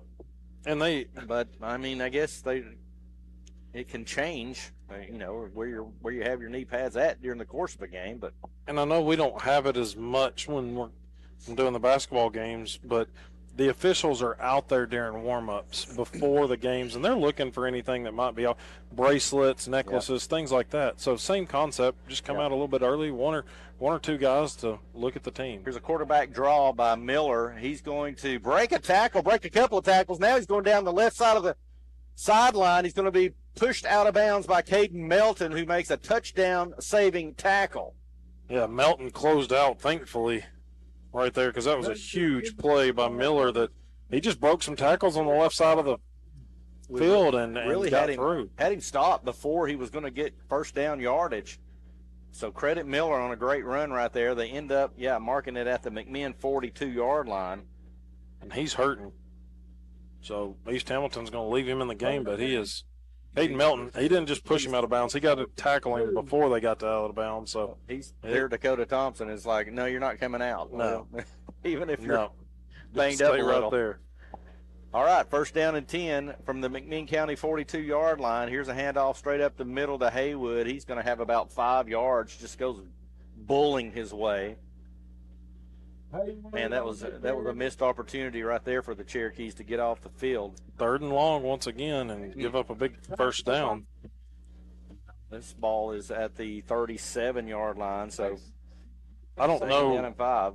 I've not looked at time of possession, but I almost do feel like East Hamilton has controlled it a lot more, and maybe McMinn's defense just wearing down a tad bit quicker than expected. Here's the snap, given to Haywood, looking for a hole. He found some running room. He's going to be short of the first down just a little. I think they're going to mark it at the 33, so he's going to be about a yard short. Yep. So 3rd down and 1. 3rd and 1. This is another big play for the Cherokees, trying to get off the field and need to make something happen right here. Haywood is lined up as, well, not even on the field. And quarterback keeper again, and he's going to have enough for the first down inside the 30 to about the 28. Steadily moving the ball up, and that's what they did on their first drive. Actually, back to the 29-yard line, so it was a pickup of 4 and still a first down. And I think that's something that we've not seen from some East Hamilton offenses in the past. Feel like they've been more hurry up than what this is. Not full tempo speed like Cleveland likes to do, but they have definitely been methodical. And now it's Hayward going to be taking the direct snap. I'm looking at their line, which is pretty good sized offensive line. Haywood around left tackle looking for running room. He finds some and almost breaks a tackle. Who is it that brings him down? Gage Hester. Hester said, nope, this is it. You're stopping right here. Grabs onto anything he can to bring him down. Had the jersey to help corral him. Sharp coming into the game, putting on his helmet as he comes. I hope that's not a problem. Has anybody come out? Oh. Or did we play the first play with 10? Might have played the first one with 10 I think players. we did. Nobody came out. So the ball marked at the 27-yard line. It's 2nd down. Here is a fake handoff, throws it over the middle. They find James again, breaks the tackle at the 20, inside the 15 to the 10. He's going to be slammed down by Dakota Thompson at the 5-yard line. So just like that, East Hamilton is threatening again. There's 51 seconds to go in the 3rd quarter. McMinn County holding on to the 21-7 lead, and we got an injured player for East Hamilton. I think that's James. I think it is James, and teammates are trying to get him up so the training staff doesn't have to come all the way across the field. Yeah, but here they come nonetheless. 51 seconds to go in the 3rd quarter. We'll go ahead and take another 30-second break for an injured player. We'll be back in 30 seconds.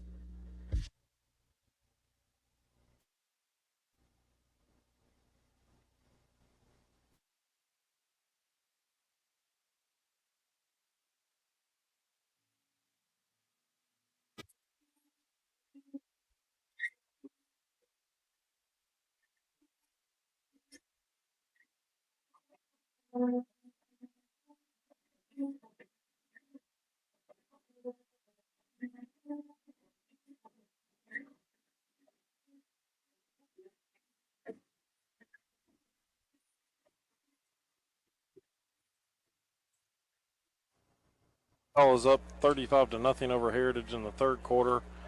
Trying to look at some of the updates. Farragut does get on the board. It's 32-7. Cleveland still down in Bradley County. 4th quarter of action there. Tellico is trailing by 4, 17-13 at Polk County right now.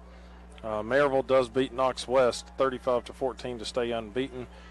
Clinton goes against Campbell County in region matchup 29-7. They win. The Dragons do to go 2-2. Loudon handles East Ridge convincingly 38-12. Oak Ridge hangs on for the 35-0 win against Carnes to get their first victory of the season. That's where we'll be next Friday night. Yep. And you knew they weren't going to just stay down all year. That'll be a tough game next week in Oak Ridge. Knox Central, Ottawa. It looks like 2nd quarter of action down in Ottawa. 7-0. Knox Central is up right now. So that's another 5A matchup with Knox Central and Ottawa. Yep. So So they're tending to the player on the sideline, and I was thinking it was just a cramp. Jared, I don't That's know. what it looked like. I mean, they were stretching out his leg when they first got to him, but Now they're kind of looking. I don't know. It does. They're not treating it. It doesn't seem like a cramp to me, but I don't know. well, McMinn right here. I mean, they get it down to the 5-yard line. East Hamilton does. That bend don't break you. They're going to have to kind of be physical inside. You know, Haywood's going to be the guy to get it. Yeah. When they have gone to the air, it's been Haywood or James, but Yeah. James, of course, I'm pretty sure is that guy shaking up down here I on the just right would side. think we're going to see Haywood here, a strong dose of that, and the only other thing you might see is Miller pulling it back Yeah. and taking it himself.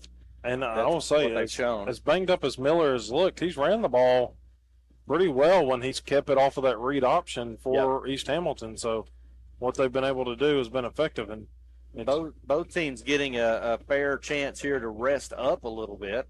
Yep. Again, it's 51 seconds to go in the third quarter. McMinn leads 21-7, but East Hamilton is 5 yards away from putting another 6 points and 7 with the point after on the board. So they're in a good situation here as East Hamilton to pull this game back within one possession again. And of course, going back a little bit to our game day and our halftime guest, Garrett Priest, they were talking to him. These guys that have played for McMinn County, they're playing on Saturdays. I know a lot of us like to follow UT and stuff, but if you've got that option and you can get out and watch Tusculum in the Tri-Cities area up there in Greenville, they start their season later. It's what Garrett and I were talking before, during halftime before we went on the air with him.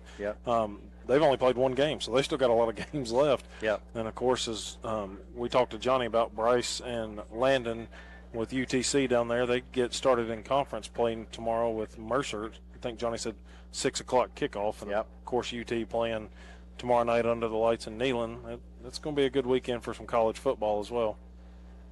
I think Bodie Patton had 4 tackles last week in their opening game. Got Jalen Hunt getting some carries. Garrett Priest is out there, and so McMinn County certainly well represented up in Greenville. Yes, definitely so. So the player that's shaken up he's coming off the field, but he's on the McMinn sideline, and I'm not sure how they're going to escort him around, but I think they're going to go ahead and get this game started. Yeah, let's make sure he's off safely, but they're not going to try to walk him all the way across the field. That's his not certainly appears to be done. That's not a cramp. There's something else going on there. But they were checking out his lateral side by side with that knee, so I'm not sure what's going on. Okay, we're going to get back to play here, the last 51 seconds of the third quarter, and East Hamilton getting back on the line of scrimmage. And as what we would expect, Miller at quarterback, Haywood in the backfield, number 5 and number 11. First and goal from the 5. Got to think it's going to 11, Haywood. And it does. He fights through one tackle. Now he's going to be pushed back. I think he made it to about the 3-yard line. Looked like McMinn had hit him about the 6-yard line, initial contact, but then he just kind of bounced off and able to pick up some positive yardage. Well, he's a hard tackle, that's for sure. You know, and I think that the Cherokees have played the side-by-side so well that they've kind of made up their minds they're just going straight at them between the tackles a little bit. They've ran into a little bit of trouble when trying to go around the edges. Not to say they can't. Second and goal. So second down from the 3-yard line. This time they hand it to him again. He's going to walk into the end zone. It's a touchdown for East Hamilton with 1 second to go here in the third quarter, and they've pulled within 8. It's going to be 21-13, and the point after is coming. Just kind of a pulling situation right there with the offensive line, created enough of a hole where he didn't have to bounce it outside. Made the cut back and, as you said, walked right into the end zone. They might have got a slap on his torso as he went by, but that was it.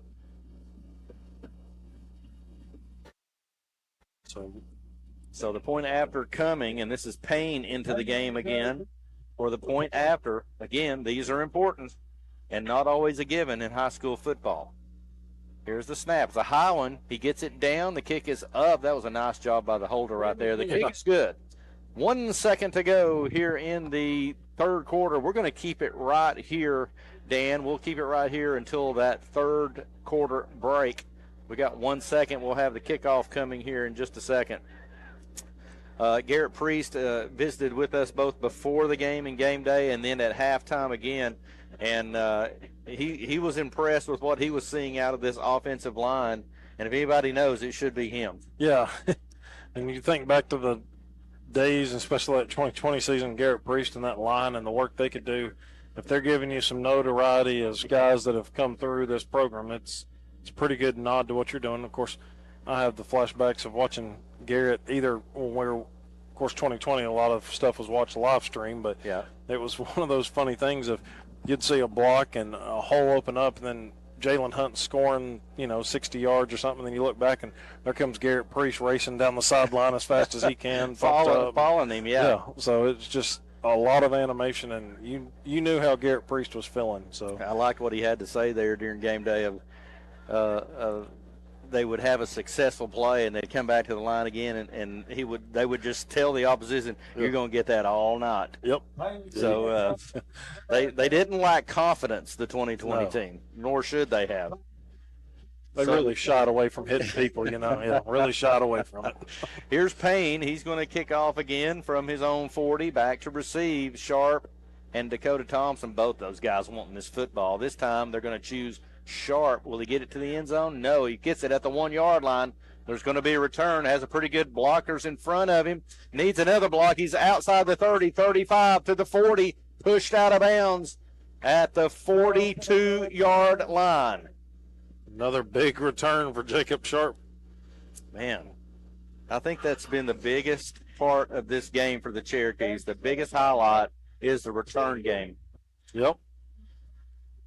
And it makes everything else easier, for sure. And that is going to do it for the third quarter. So at the end of 3, it's McMinn 21, East Hamilton 14. This is going just about like we thought it would. We'll take a 30-second break.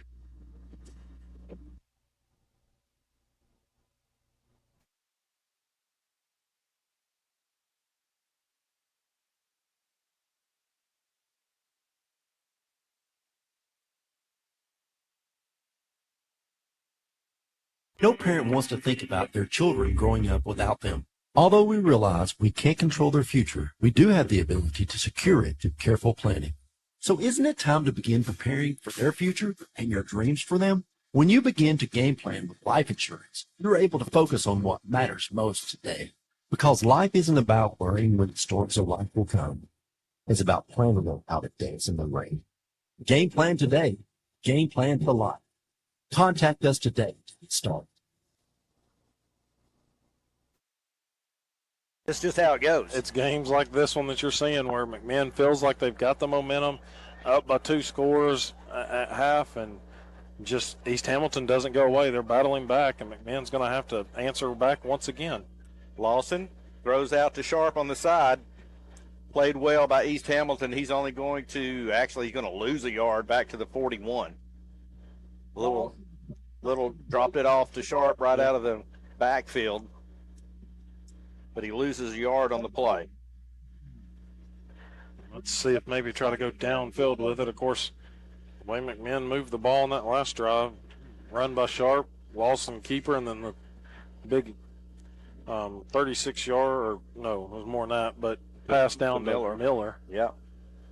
So here is Sharp up the middle, broke a tackle, got up close to midfield. Man, just one guy away from breaking that one. That was a good little run. Just kind of got sideways in the gap of the offensive line and picked up some good positive yardage. They're going to mark it right up to 50. Pick up of 9 on the play. It's 3rd down and 2. Long, too, but it's... And here's a handoff straight up the middle. Sharp's going to push forward. I think he's got the first down. He's at the 47-yard line, so he's going to pick up the first down.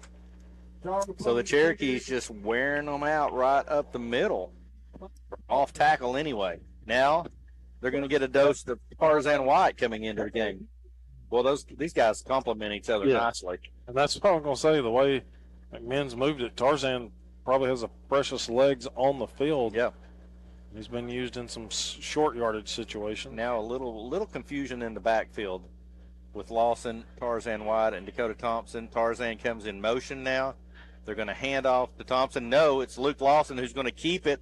He's inside the 40-yard line. He's going to be short of a first down, but he's going to pick up about 8. I thought he was about to dive for the first down. Yeah. Got really close to it. But I think they're going to mark it at the 38-yard line. That's really close to a first down. Yep. So it's second and 1. East Hamilton now 38-yard line. Right here, I don't know if it seems to be McMinn going to slow their pace down a little bit, lead as much as the clock with a one-score lead. This is a big drive. Back to pass Lawson. Now he's going to find Tarzan White. Makes a nice move, and he's trying to get upfield to get the first down, but I think he still may be a little short. It could have been worse. As soon as he caught the ball, he had to sidestep a defender who was ready to take him down.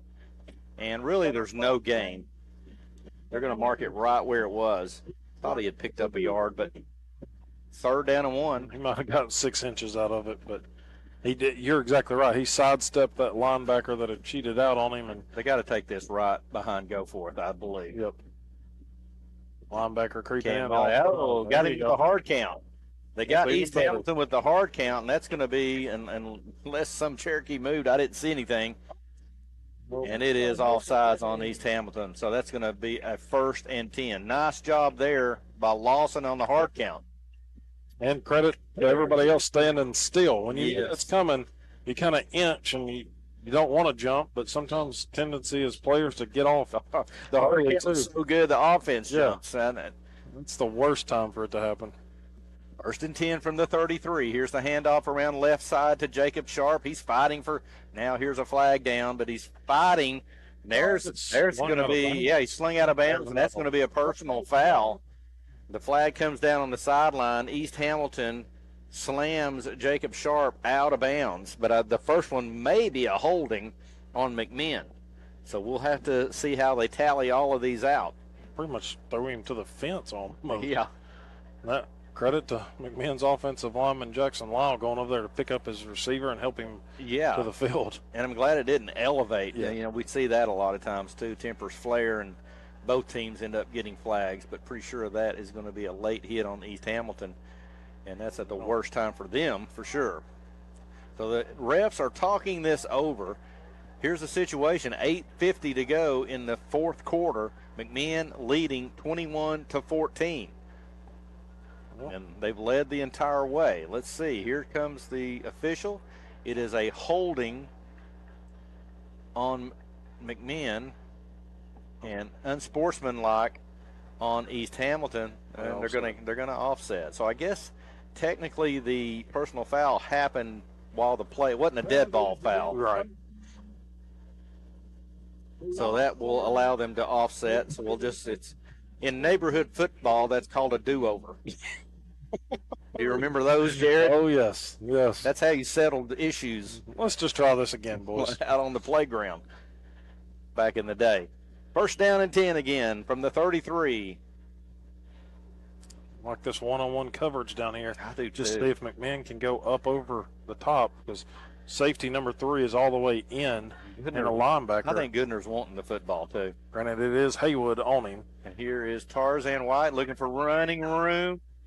He's still on his feet. He's still running. He's inside the 20. He looked like he was down, but his knee never touched. Play to the whistle. And the whistle never came, and he tacked on about 10 more yards.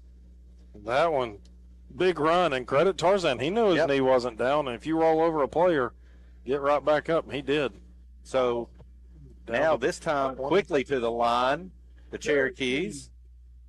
Tried the hard count, doesn't get anything. Now they all look to the sideline. There's a flag down. Did a Cherokee move that time? Yep. And that's what we were just talking about, the false start. It's going to cost them 5 yards. Back it up. Yeah, back to the 25 with the penalty. Last thing we needed right there. That was just an impressive run, though, by Tarzan. You get drugged down, kind of went into that knee The defender did, and Tarzan was able to roll over top of him and keep his momentum. I don't know how many yards he has. It's not 100 tonight, but they've been tough yards and important yards each time that he's touched it. Critical when he's had the ball in his hand. Okay, 1st and 15. Tarzan gets it again, breaks a tackle inside the 20, gets a lot of it back. Yep. So I think down to the 18 is where they're going to mark it. So that's a pickup of 7 yards. That's a big play right there. Yeah. I guess, or what we want to call that, the 19, Jared, or 18? Yeah, I guess it is. Probably the 19, so a pickup of 6. And it's going to bring up 2nd down and 9. No hurry here right now for the Cherokees. 7:30 to go. The clock is running. 7:30 to go in the football game. McMinn holding on to a 21-14 lead. Here's a fake. Now they're going to look for Goodner over the middle. Just like you called it, Jared. The slant pattern, they faked it to Tarzan up the middle, and the slant pattern by Goodner was there. It may have been there more tonight than they went to, and it's a Cherokee touchdown with 7 minutes and 20 seconds to go. Love to see it. And Marshall Goodner has got some speed, and if I'm not mistaken, that was Haywood over there on him, and you're going against the best guy out there for him. Yeah. So, I mean, credit to the play call there, the play fake being sold, and good throw, good catch, good score. Here is the extra point attempt by Trapp, and the kick is up, and it's good. So 7 minutes and 20 seconds to go in this football game. McMinn stretches that lead out again, 28-14. We'll be back in 60 seconds. Oh, that's good.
Wood is out there on Sharp. Needing a stop. Sharp looking back to Hester as, well, somebody's going to have to get the slot receiver on the far side too. Yep.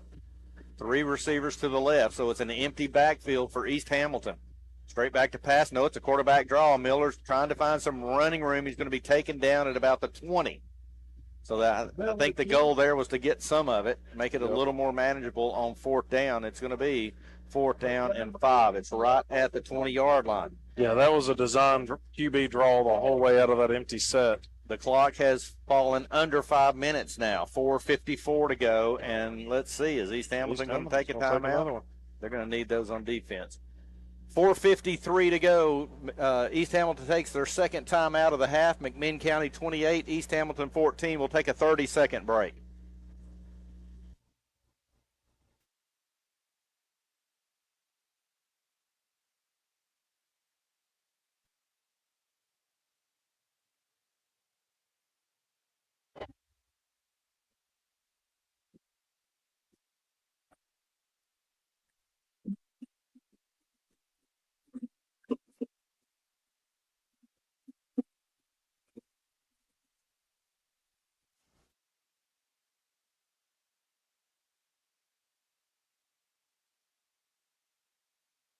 Stadium. Here's the situation now. 4 minutes, 53 seconds to go in this football game. McMinn County leads East Hamilton 28-14. This is the first region game for both of these two teams. Region 4 5A. It's 4th down and 5 from the 20-yard line. East Hamilton has the ball. This is a little bit of a last gasp for them. I think so. I think on that QB draw, like you said, they're trying to just get a chunk of it back, make this manageable for themselves. But like you said, they've already called 2 timeouts now, and you're going to need to stop McMinn's offense if you want to try to get back in. McMinn up 14 points here. Back to pass, looking deep. They got a receiver. There was a mix-up on coverage, and it's going to go into the end zone for a touchdown. I think that's 6. Yes. And that is Isaiah Ivy catching the pass for the touchdown. And I think the focus really was on Haywood, who was in the slot position. I think we had 2 guys go with him, and it left Ivy open in the end zone for a touchdown. Just kind of right down the sideline, wide open. Hester got over there and tried to go up, but just couldn't get the timing right. And Ivy makes the big play. They are lining up, much like the Cherokees do sometimes, in an odd little formation, but the Cherokees have it covered. So now they're going to get in the traditional extra point formation, and that is Spencer Payne in for the point after. 4:47 to go here in the game. East Hamilton just hangs around. Here's the snap. It's down. The kick is up, and it is good. So 4:47 to go in the football game. It's McMinn County 28, East Hamilton 21. It's a 1-score game again. We'll take a 30-second break.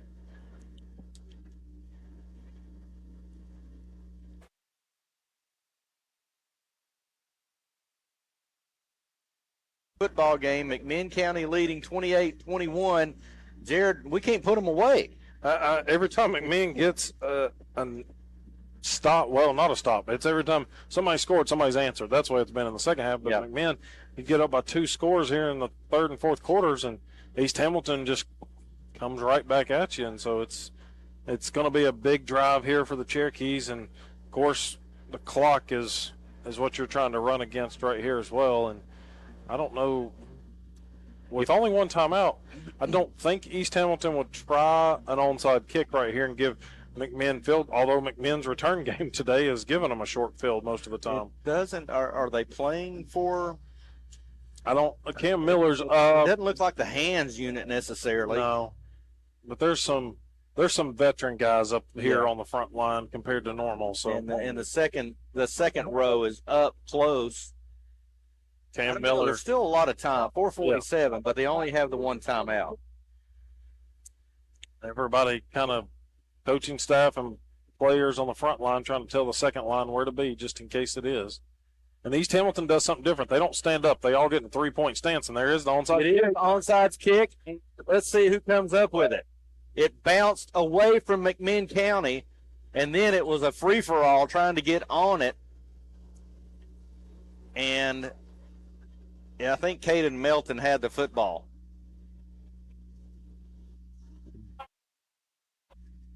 And here's No. a flag down now. They've still not signaled whose ball it is. Yeah. It's McMinn's ball. It's McMinn's football, but there's going to be a personal foul, unsportsmanlike conduct against McMinn, I think, is what's coming. Yep. And it's not the end of the world. The ball's marked at the East Hamilton 48-yard line, but it's probably going to be marched back 15 yards into the territory of the Cherokees.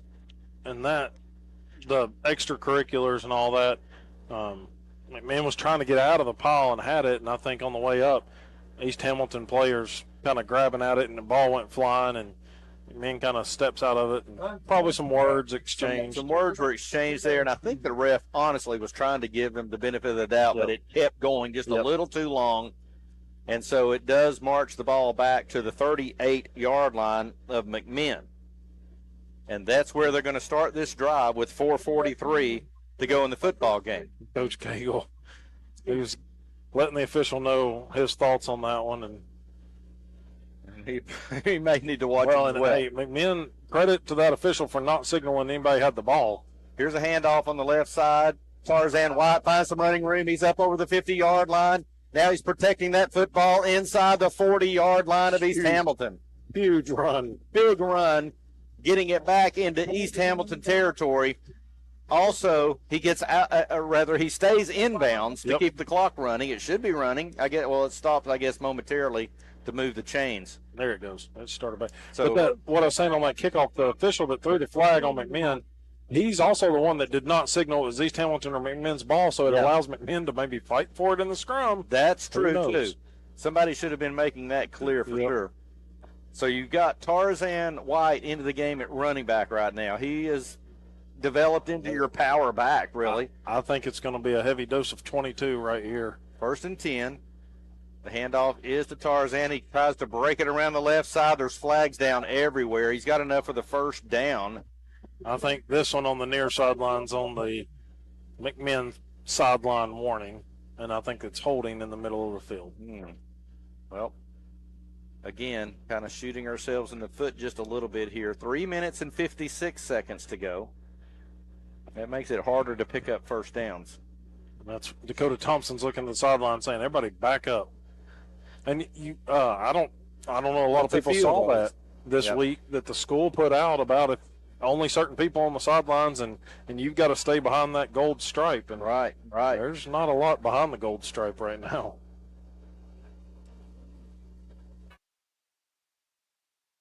So they're sorting things out. The officials are talking about it.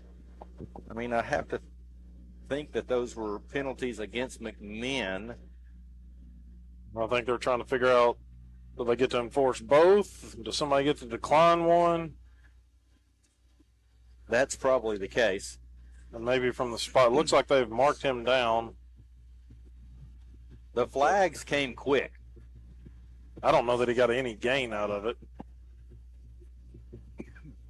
So getting ready to mark it off. We're going to know more here in just a second. When all of this is settled, it's going to be first down. Holding. And is that a... Well, there's two calls. They've ejected somebody from McMinn. Wow.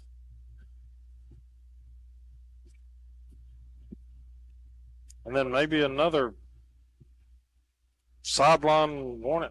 My goodness. I don't know. So now they're, boy, this is, look at this. Good luck to Terry Stansel working this one. This has moved all the way back. This play started at the East Hamilton 39. The ball has moved all the way back to the 21-yard line of McMinn. My goodness. It's like first, is it still first down? It is, isn't it? Well, it's first down and a mile. 30, 40, about 48. First down, we'll call it first down and 48. That's as close as I can get to it. Scoreboard telling us it's 50. Thank God it's first down. Yes. After all that. Amen. 3:56 to go in the football game.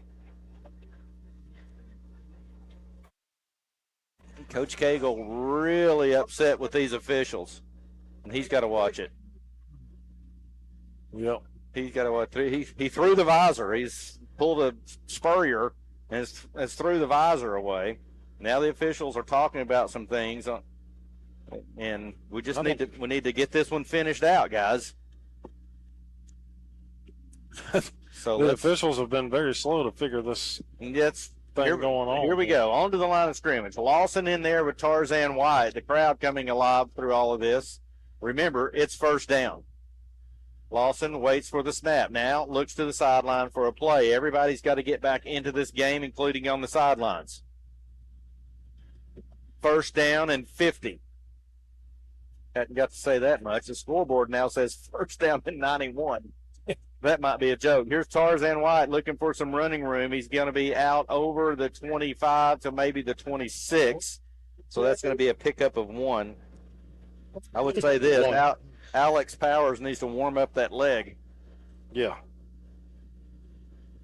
Because now it's second down and 45.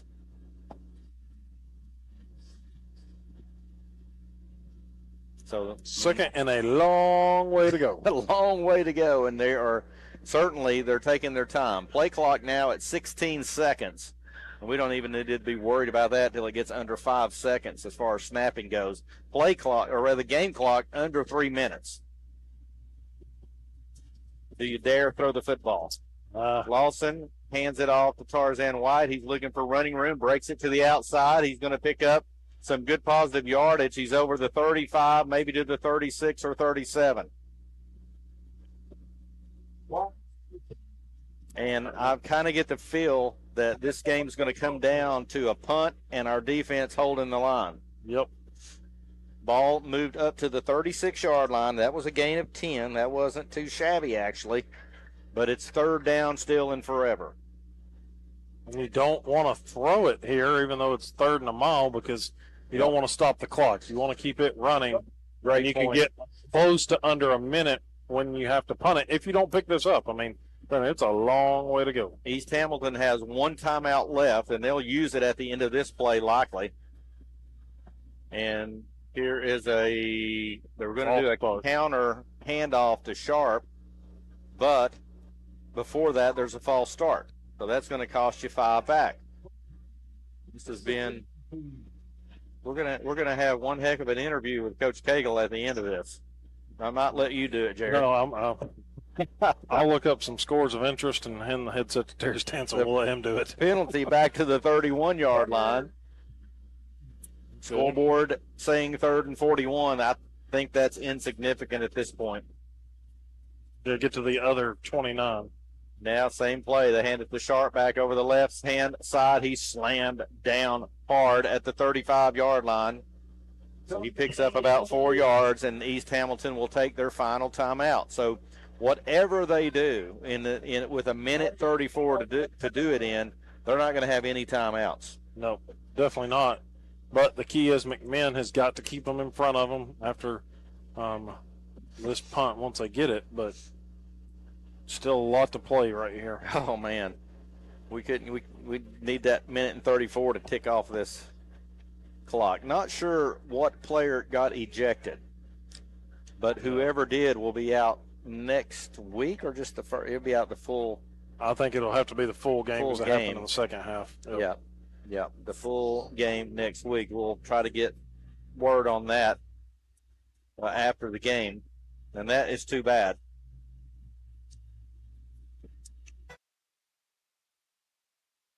So East Hamilton right here, I mean, I don't think you're going to try to go after the punter, but. Yeah. So Alex Powers, man, have we asked a lot of this freshman already? A lot. We've asked a lot. His first punt ever was in the end zone at Bradley, and it just seems like he comes into some really tough situation, but he's always seemed bigger than the moment. So here he is back to punt, 4th down and 35 yards to go, a minute 34 to go. McMinn leads 28-21. Here's the snap, a little high, but he picks it up. Here's the punt. It's going to bounce at the 45-yard line of East Hamilton, now rolling backwards a little bit. So it's going to be East Hamilton with the football. A minute 26 to go, no timeouts. They'll take over at their own 44-yard line. You know it's going to be in the hands of Haywood majority of the time here. But they've thrown the ball decent, but you got to know where Haywood's at. You got to know where he's at because you got to think they're going to go to him. So I guess they're going to throw the football, but if they run it and get tackled in bounds, the clock's going to run. I see. Here's the snap. Miller back to pass, straight drop back. Now he's got time. That's holding right there in the middle. And he's going to throw downfield. He can't come. He dropped the football, and they're going to give him the catch. No official coming in to help make that call. Wow. He caught it. He got his feet in as he was going out. The ball just came out of his hands, but they are calling it a catch down at the 38-yard line of McMinn. That certainly did not look like a catch. And McMinn, 1st and 10. McMinn coaching staff was trying to get a call on a wide receiver the way they were lined up. The official didn't really have the clear signal given to him.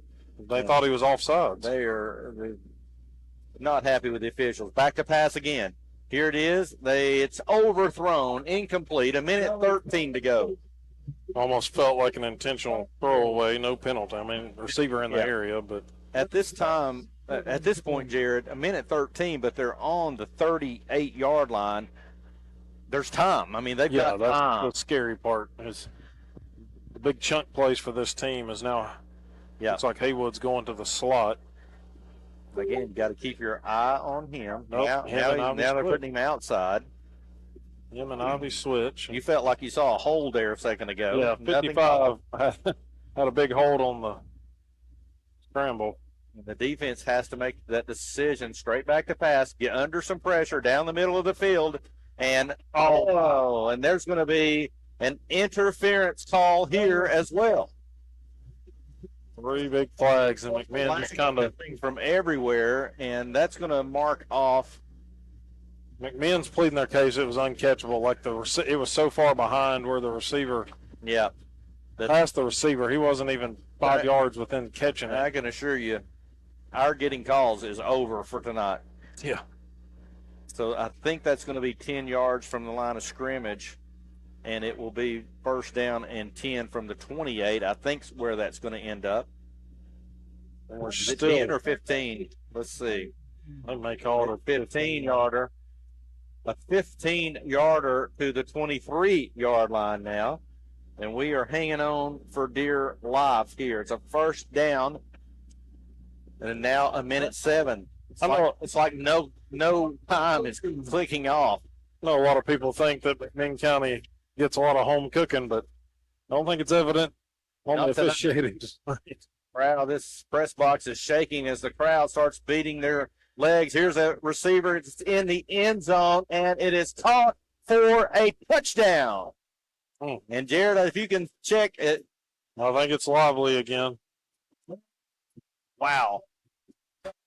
Oh, Haywood again. Haywood for a 23-yard touchdown reception. Unbelievable. Just really unbelievable. 1 minute to go in this football game. 28-27. Does East Hamilton line up and go for 2? That's going to be the next decision right here. You're away. You got the momentum there. They might talk about it. You don't have a timeout. McMinn calls the timeout. Wow. So 1 minute. We're going to keep it right here. That was a 23-yard touchdown reception from Haywood to Haywood.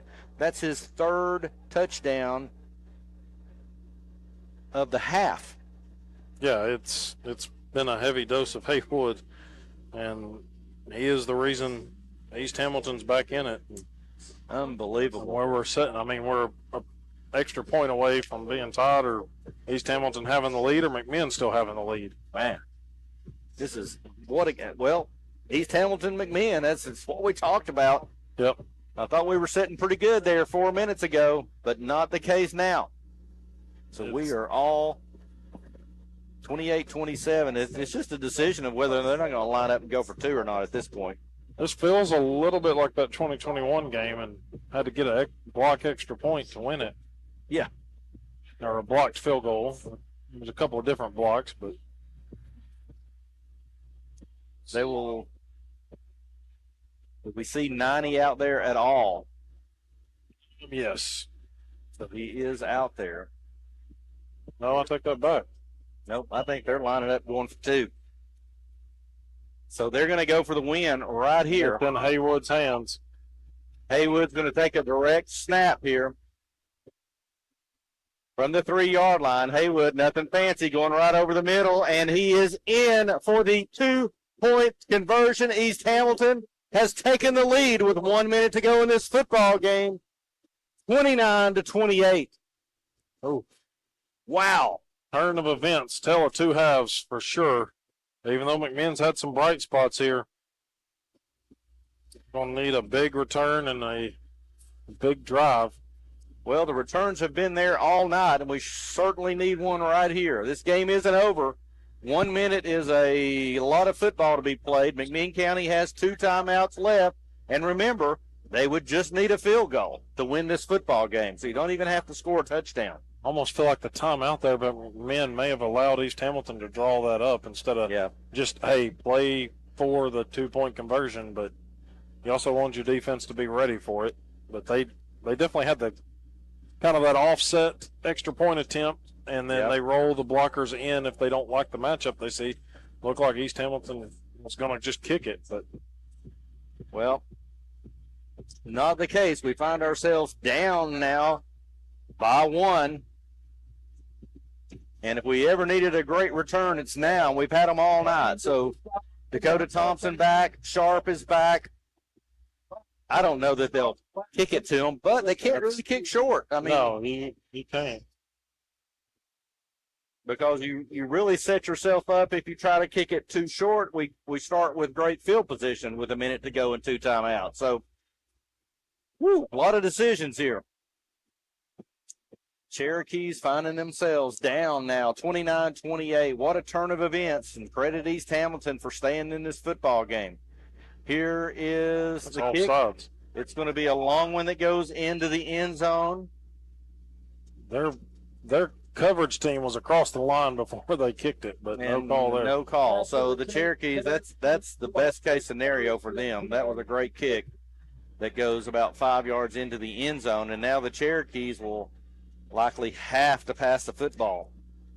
You don't have to get crazy fancy with it. Just make some good yardage. You got 2 timeouts. Get out of bounds when you can. Well, another opportunity here for a playmaker. Dakota Thompson, Jacob Sharp, Goodner. Lots of guys on the field that can make a play right here. Lawson rolls out to his right looking for a receiver, and he finds Goodner on the sidelines. They're going to give him the catch and out of bounds, I think.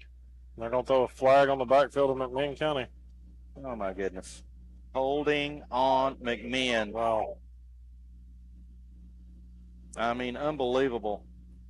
So that's going to march it back from the 20 back to the 10, and they're going to have to go now 90 yards in 52 seconds. Just getting away from them. Well, this is a heartbreaker right here unless the Cherokees can pull out a miraculous win, a heartbreaker. So first down and 20 from the 10-yard line. There's 52 seconds to go.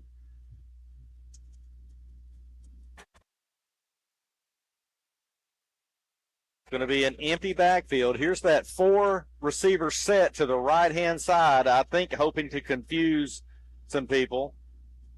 Snap back to Lawson. He's going to look to throw, and he does throw down the middle. It's going to be almost picked off, but knocked down incomplete. So incomplete's going to bring up second down and 20, and that used about 8 seconds off the clock. Clock at 45.4 seconds. And East Hamilton, is just trying to keep everything in front. Yep. And they got Haywood on this side. I know McMinn got him on one on the slant route with Goodner. Now they've got that one-on-one coverage again. Yep. Goodner out there with Haywood. Now the safety coming over a little bit. Here's a play to Sharp. And it's a run play. Gets up to about the 15. They're going to have to call a timeout in a big hurry. So let's see. There's a Sharp still down now. He's getting up, but the East Hamilton defender is still down. And that is number 9 for East Hamilton, Devin Barger, who is on the ground shaking up. We're going to keep it right here. Here's the situation. It's 29-28 East Hamilton, a game, frankly, with 4 minutes to go that you felt like McMinn was in control in. And now there's 38.4 seconds to go, and the Cherokees have 85 yards to go for a touchdown. But again, one long pass that hits, man, you can get yourself in field goal position. This one can't be written off just yet. The East Hamilton player is up, walking off the field. That gave a little bit of time for McMinn to huddle on the sideline because of the injury. Also gave Coach Cagle a few minutes to talk to the head referee about maybe some of the calls from earlier. He did. And, boy, you need a big play. You need a big playmaker right here. You got to keep your eye on Sharp. I don't see Thompson. Yeah, there he is. Thompson's there. Thompson's in there. Goodner now split to the left-hand side. And he's a guy, man, I'd have to target just about. If you can get him. I wonder if they're putting Haywood on Goodner wherever he goes. I'm not sure. Nope, Haywood's coming this side. Coming this side, and I tell you what, I'd think about Goodner on the opposite side over there. Yep, he's got a height advantage over this defensive back on the far side. They basically have 3 safeties into the game, don't they? Couple of corners, maybe 3 safeties. They're not going to let Goodner out there without a safety, I don't believe. Back to pass. Lawson looking. Now he's going to look deep to Sharp. Sharp goes in. No pass interference. So, and now they're gonna throw a penalty flag on the sideline of McMinn County, who was complaining about the call. My goodness. They threw the flag to the stands almost. So it goes down as an incomplete pass. There was 2 men around Sharp who went up for the football. They all went up together. No call on the interference, and as the sideline erupted, then I think the official threw an unsportsmanlike on the sideline. These guys are going to have to hustle out of the stadium at the end of this game. The crowd is really kind of in disbelief. Now, one thing about the penalty of interference in high school football, it's 15-yard penalty from the spot of the play, so you wouldn't have gotten the ball way down here at the 40. So this is going to march it back to about the 8-yard line with the penalty. I've got it as 4th down because it's after the play. Yep. Scoreboard agrees. And now they move it to 4th down. So it is 4th down. Ball marked at about they're calling it the 7-yard line. That's insignificant at this point. They got to get all the way to the 30. Got to get a first down right here. 30 seconds to go in the football game. Back to pass. He's got to throw deep. And here it is down the middle to Cam Miller, knocked away, and that's going to be the football game. 24 seconds to go, and East Hamilton is going to take the football back over. And they're going to take it over at the McMinn 8-yard line. And East Hamilton has stole one here from McMinn County. Just a lot of it is. It's almost stunning, isn't it? It is in a way. And, I mean, you never should allow it to get to the point where the officials are making the difference. But a lot of penalties against McMinn at inopportune times. I mean, it's got to be smarter with some of the decisions. And absolutely. Penalties. Attitudes in check. So it seemed like a game that you had wrapped up, and that just wasn't the case. So it's going to be first down and goal from the McMinn County 8-yard line. McMinn County has 2 timeouts, but if they want to just kill the ball right here, take a knee, there's nothing we could do other than stop the clock twice. And they're kind of in their victory formation. And whistles blow. Maybe there was no flags down, are there? And there's a lot of talking going on, and everybody needs to be careful because we don't need to lose anyone else for next week. It's something against East Hamilton. Yep. So that play never happened after all of that. And I think this is the biggest thing is you definitely have to look yourself in the mirror now after this one. And, it's the region. You need every win you can get in the region, but every one of them is that much more important now. And there's going to be some more flags here, I'm afraid. There's a lot of pushing going on in there. They're trying to, Coach Cagle's not even going to call the timeout. He's not even going to stop it, and I don't blame him. We need to get in and out of here for sure. So that's going to do it here from Cherokee Stadium. The Hurricanes have come in and they've robbed one from the Cherokees. Cherokees up 28-14 with about 4 or 5 minutes to go in this football game. And East Hamilton comes back to win it. Credit them after that second score to make it 28-27 to make the decision to go for 2. They make it. That was an opportunity right there for the Cherokees really to get the game back. And they weren't able to hold, and this one hurts bad. This one really hurts bad. It does. Officials just now leaving the field. I don't know. Yeah, they acted like they were going to redo a play right there, but yeah, there's no need for that. They're going to have to be escorted out quickly. Yeah, I think and they aren't coming to this side. They're going out the school side, and usually, they're in an area that's on the opposite end of where they're going out. So they may put them in a little holding area there for a few minutes or something. They're going up into the school. And so it's just a tough one to talk about, really. I mean, you felt like you had the first region game in check. And multiple times. And it just fell through the cracks. And I know you got to credit East Hamilton for just hanging around, enough. They're a talented ball club, and just the way they just never went away. That was part of it. It felt like honestly, it was pretty evenly matched game with regards to the two teams and what they brought to the table. But you just felt like the Cherokees had the upper hand. They kept going up 2 scores, but in the end, they just couldn't pull it off. It was that last, once it became 28-21, it just couldn't maintain that football. So, tough loss. Final score here at Cherokee Stadium, East Hamilton 29, McMinn County 28. Tough loss. We'll be back after a 2-minute break. Baseball.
Well, back at Cherokee Stadium, where East Hamilton really has pulled off what I would call a miraculous comeback in the final 4 minutes of this football game. East Hamilton takes this first region game from the Cherokees 29-28. Coach Cagle is visiting with his team on the field right now. In fact, they have just let out, and Jared, heartbreaking, to say the least. This is just a heartbreaking loss. It's more so because it's a region loss, and this one counted so much. But so now this is a gut check for the season. It is. It's one of those like the Tyner game last week. You lose it after you have the lead, and just got to regroup as a team. I mean, it's going to take some veteran leadership in the senior class to kind of reset everybody and refocus. Put this game behind you. You can't do anything about it now, and just look forward to the rest of the schedule. You got to, should be a couple of winnable region games, which get you into the playoffs. Right.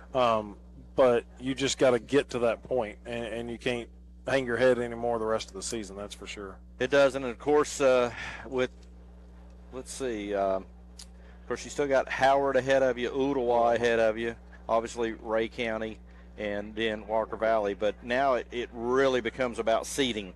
Yeah. At this point, and this hurts because it could put you at a lower seed, which means, of course, if you make it to the playoffs, then you're headed up to play a higher seeded out of that Region 3. Yeah, greater Knoxville area, essentially. So you're basically traveling almost for sure. So that was a tough one. It's always a tough matchup when you go on the road in the playoffs, but of course you got to win some more games to make it even to that point. And this Cherokee team, like you said, it's a gut check time of seeing what they can do and move forward with this. They've shown, I mean, we saw a lot of bright spots. Both sides of the ball. Defense played great the first half. Offense came alive a little bit more in the second half, but just not at the key times. And Coach Cagle making his way up. I'm going to go ahead and take a 30-second break. When we come back, let's go straight into the Southland Finance Locker Room. So 30-second break.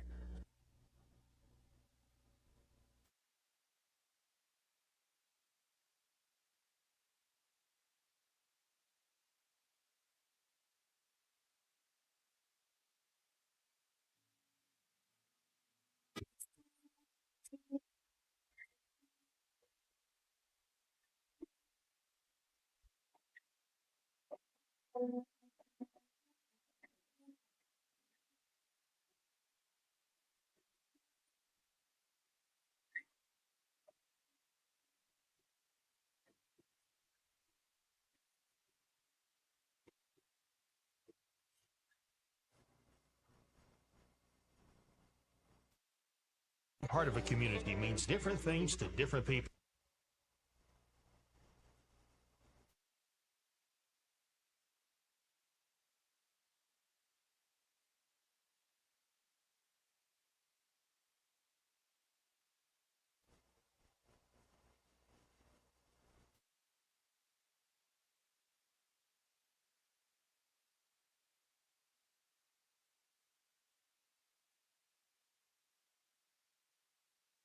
Southland Finance Locker Room show. Tonight, East Hamilton has defeated McMinn County 29-28, and we're joined by head coach Bo Cagle. And Coach, I don't exactly know where to begin on this one, but this one stings a little. Let's talk about what you saw out of your team out there. Well, we handled the first half, came out and didn't get one stop on defense the second half.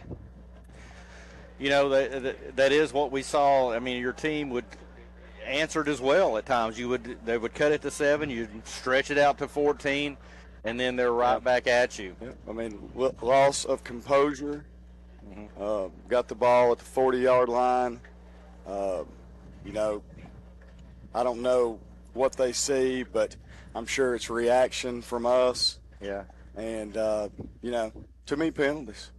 I think we play pretty good on defense. Defended passes, and every ball thrown up towards a person, if they don't catch it, it's a pass interference. Yeah. I don't believe that they are. Maybe we'll watch it on film, but I guarantee you I watch Saturdays all day, and I see a lot more going on than that, and never get called.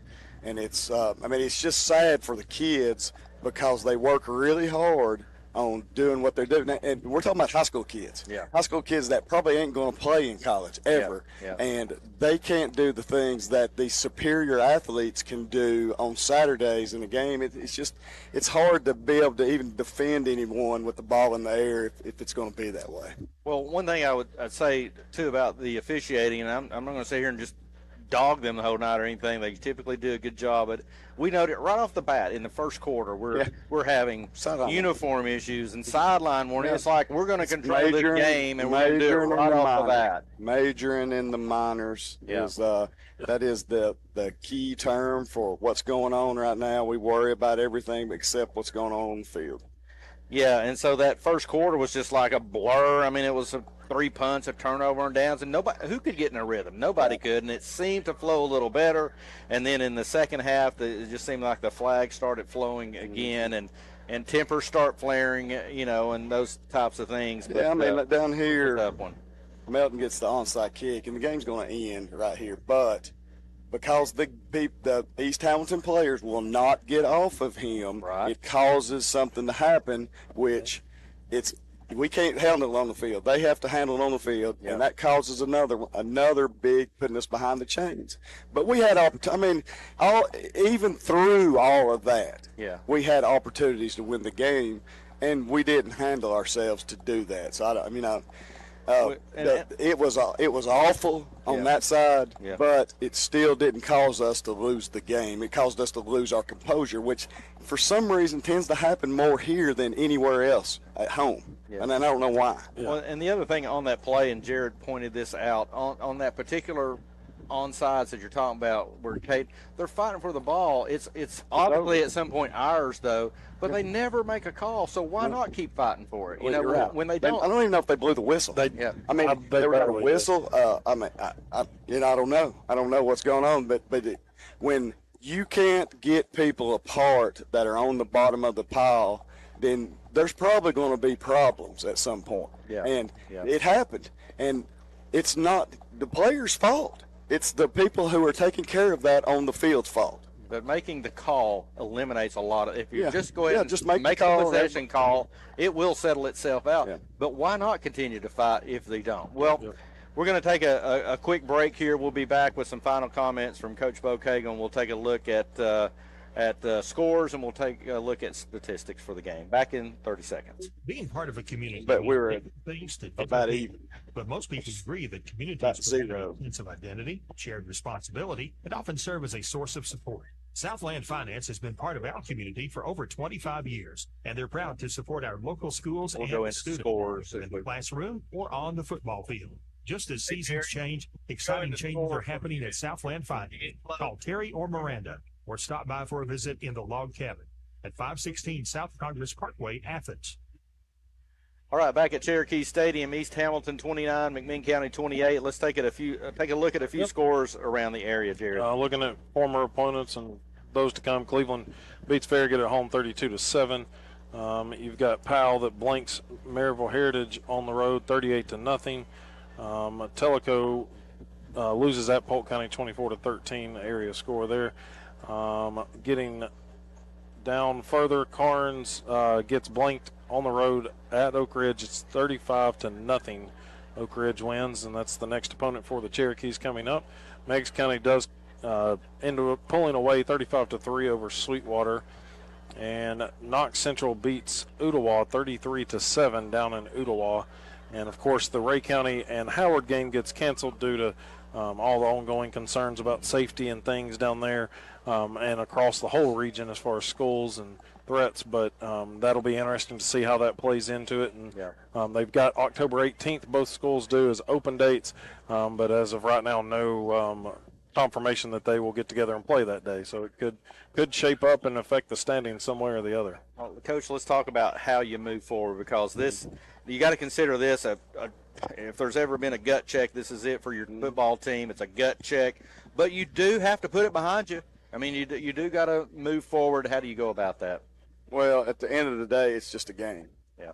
And we're preparing to win. We want to win, but we can only handle things that are inside of our realm. We can't control the other team. We can't control the officials, but we should be able to control ourselves, and we haven't done that. So our only goal in a game is to win the next play. And and our only goal at the end of the game is to get better each week. And we haven't met a goal yet. Yeah. So it shouldn't be hard to get focused on meeting a goal. I mean, it becomes something, all of it is, it doesn't matter if you win or lose. You have set forth a standard that you are expected to play with.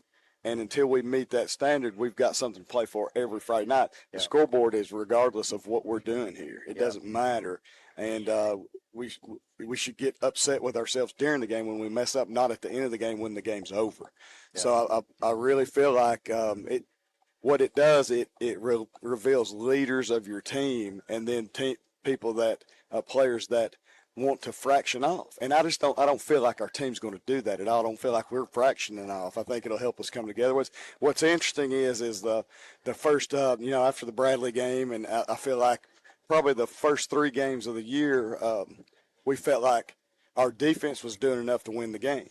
Yeah. And so I could almost feel like during the game that the defense was really upset with the offense not scoring. Well, it's funny how that just flips the script in 1 week. So we've all got to take ownership of the loss, and me included. I'm not saying I'm not out of it. I didn't do well. I lost my composure today too, and we have to take that, move forward, and see if we can get a little better from the next game. Because it doesn't matter. Nothing matters right now. I mean, we're still in the race for everything that we came for, but we're not playing for region championships. We're playing to play the next play and do it the best way we possibly can, and that's the only way we can look at it. Before stats, I mean, I'm like the ultimate optimist here, but there were positives, and one of those was your return game. Yeah. Man, there were some great returns and great field position all night. Yeah. I mean, you say that, Terry, but I would rather just have one return a game. Well, the more you get, the more practice you get. It's great and all, but we should just be returning 1 kick a game and that be it. So I'm happy that we did that, but I'm sad that we had returned 5 because they scored 4 touchdowns on us.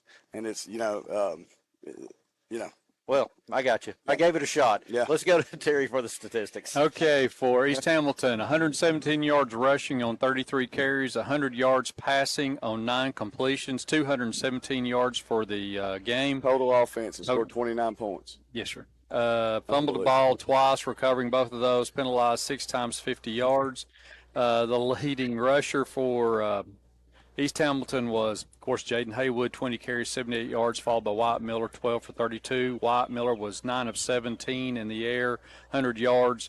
Leading receiver was, of course, Zane James, 3 catches, 37 yards. For our Cherokees, 204 yards on the ground on 29 carries, averaging 7 yards a carry, 69 yards in the air on 7 completions, 273 yards total offense for the game. Penalized 16 times, 144 yards. At least for positive. And we outrushed our passing tonight. Luke Lawson, 4 of 19 on the ground. Tarzan White, 12 of 85. Dakota Thompson, 2 for 55. Josiah Dyer, 2 for 6. Jacob Sharp, 9 carries, 39 yards. Luke Lawson was 7 of 14 in the air. No interceptions, 69 yards. Jacob Sharp, 4 catches, 14 yards. Dakota Thompson, 1 for 7. Cam Miller, 1 for 29. Marshall Goodner, 1 for 19. All right, Coach, we move forward to Oak Ridge next Friday night. Out of the frying pan into the fire. All the time. Yep. All right, well, thank you for taking time with us tonight, Coach Cagle. And so, guys, we will turn our attention as well to next week, and we will be on the road next week. I'm not sure of the 7 or 7:30 start time. I think it'll be 7 the way that Knoxville area goes to 7. Yeah, so. they're primarily looking at 7, so that's probably the case. But we'll confirm that through social media and certainly the school's social media. Guys, I don't know what to tell you. It's just a tough loss tonight. That one stings. It does. Tell the 2 halves. I mean, he said, first half played great or played a lot better than the second half. And as he said, you force no punt. They scored every time they touched it in the second one. So you got to clear it out of your mind and move forward going going forward. So. I really, until he said I didn't realize that every time they had the ball, they scored in the second half. Well, the punt returns were good too. I think that was part of it. So. And flipping the field was good. I mean, Yeah. our special teams played well. Yeah. Got to play better. All right, well, that will wrap things up here from Cherokee Stadium. Again, the final score, East Hamilton 29, McMinn County 28. We will be back next week. We'll start with the coaches bench, likely at 6:30 with kickoff at 7 o'clock from Oak Ridge. Another tough battle. It's non-region, but and by the way, if you've never traveled to Oak Ridge, it's a wonderful facility. It's a traditional football power. It's a great place to visit. So hopefully Cherokee fans will put this one behind you, as we all have to do, and head up the road to Oak Ridge next Friday night. It'll be a great time, and I think this team can get it turned around. Until then, for Jared Wright, Terry Stansel, I'm Terry Patrick. Thank you, Dan Fletcher, at the station for producing our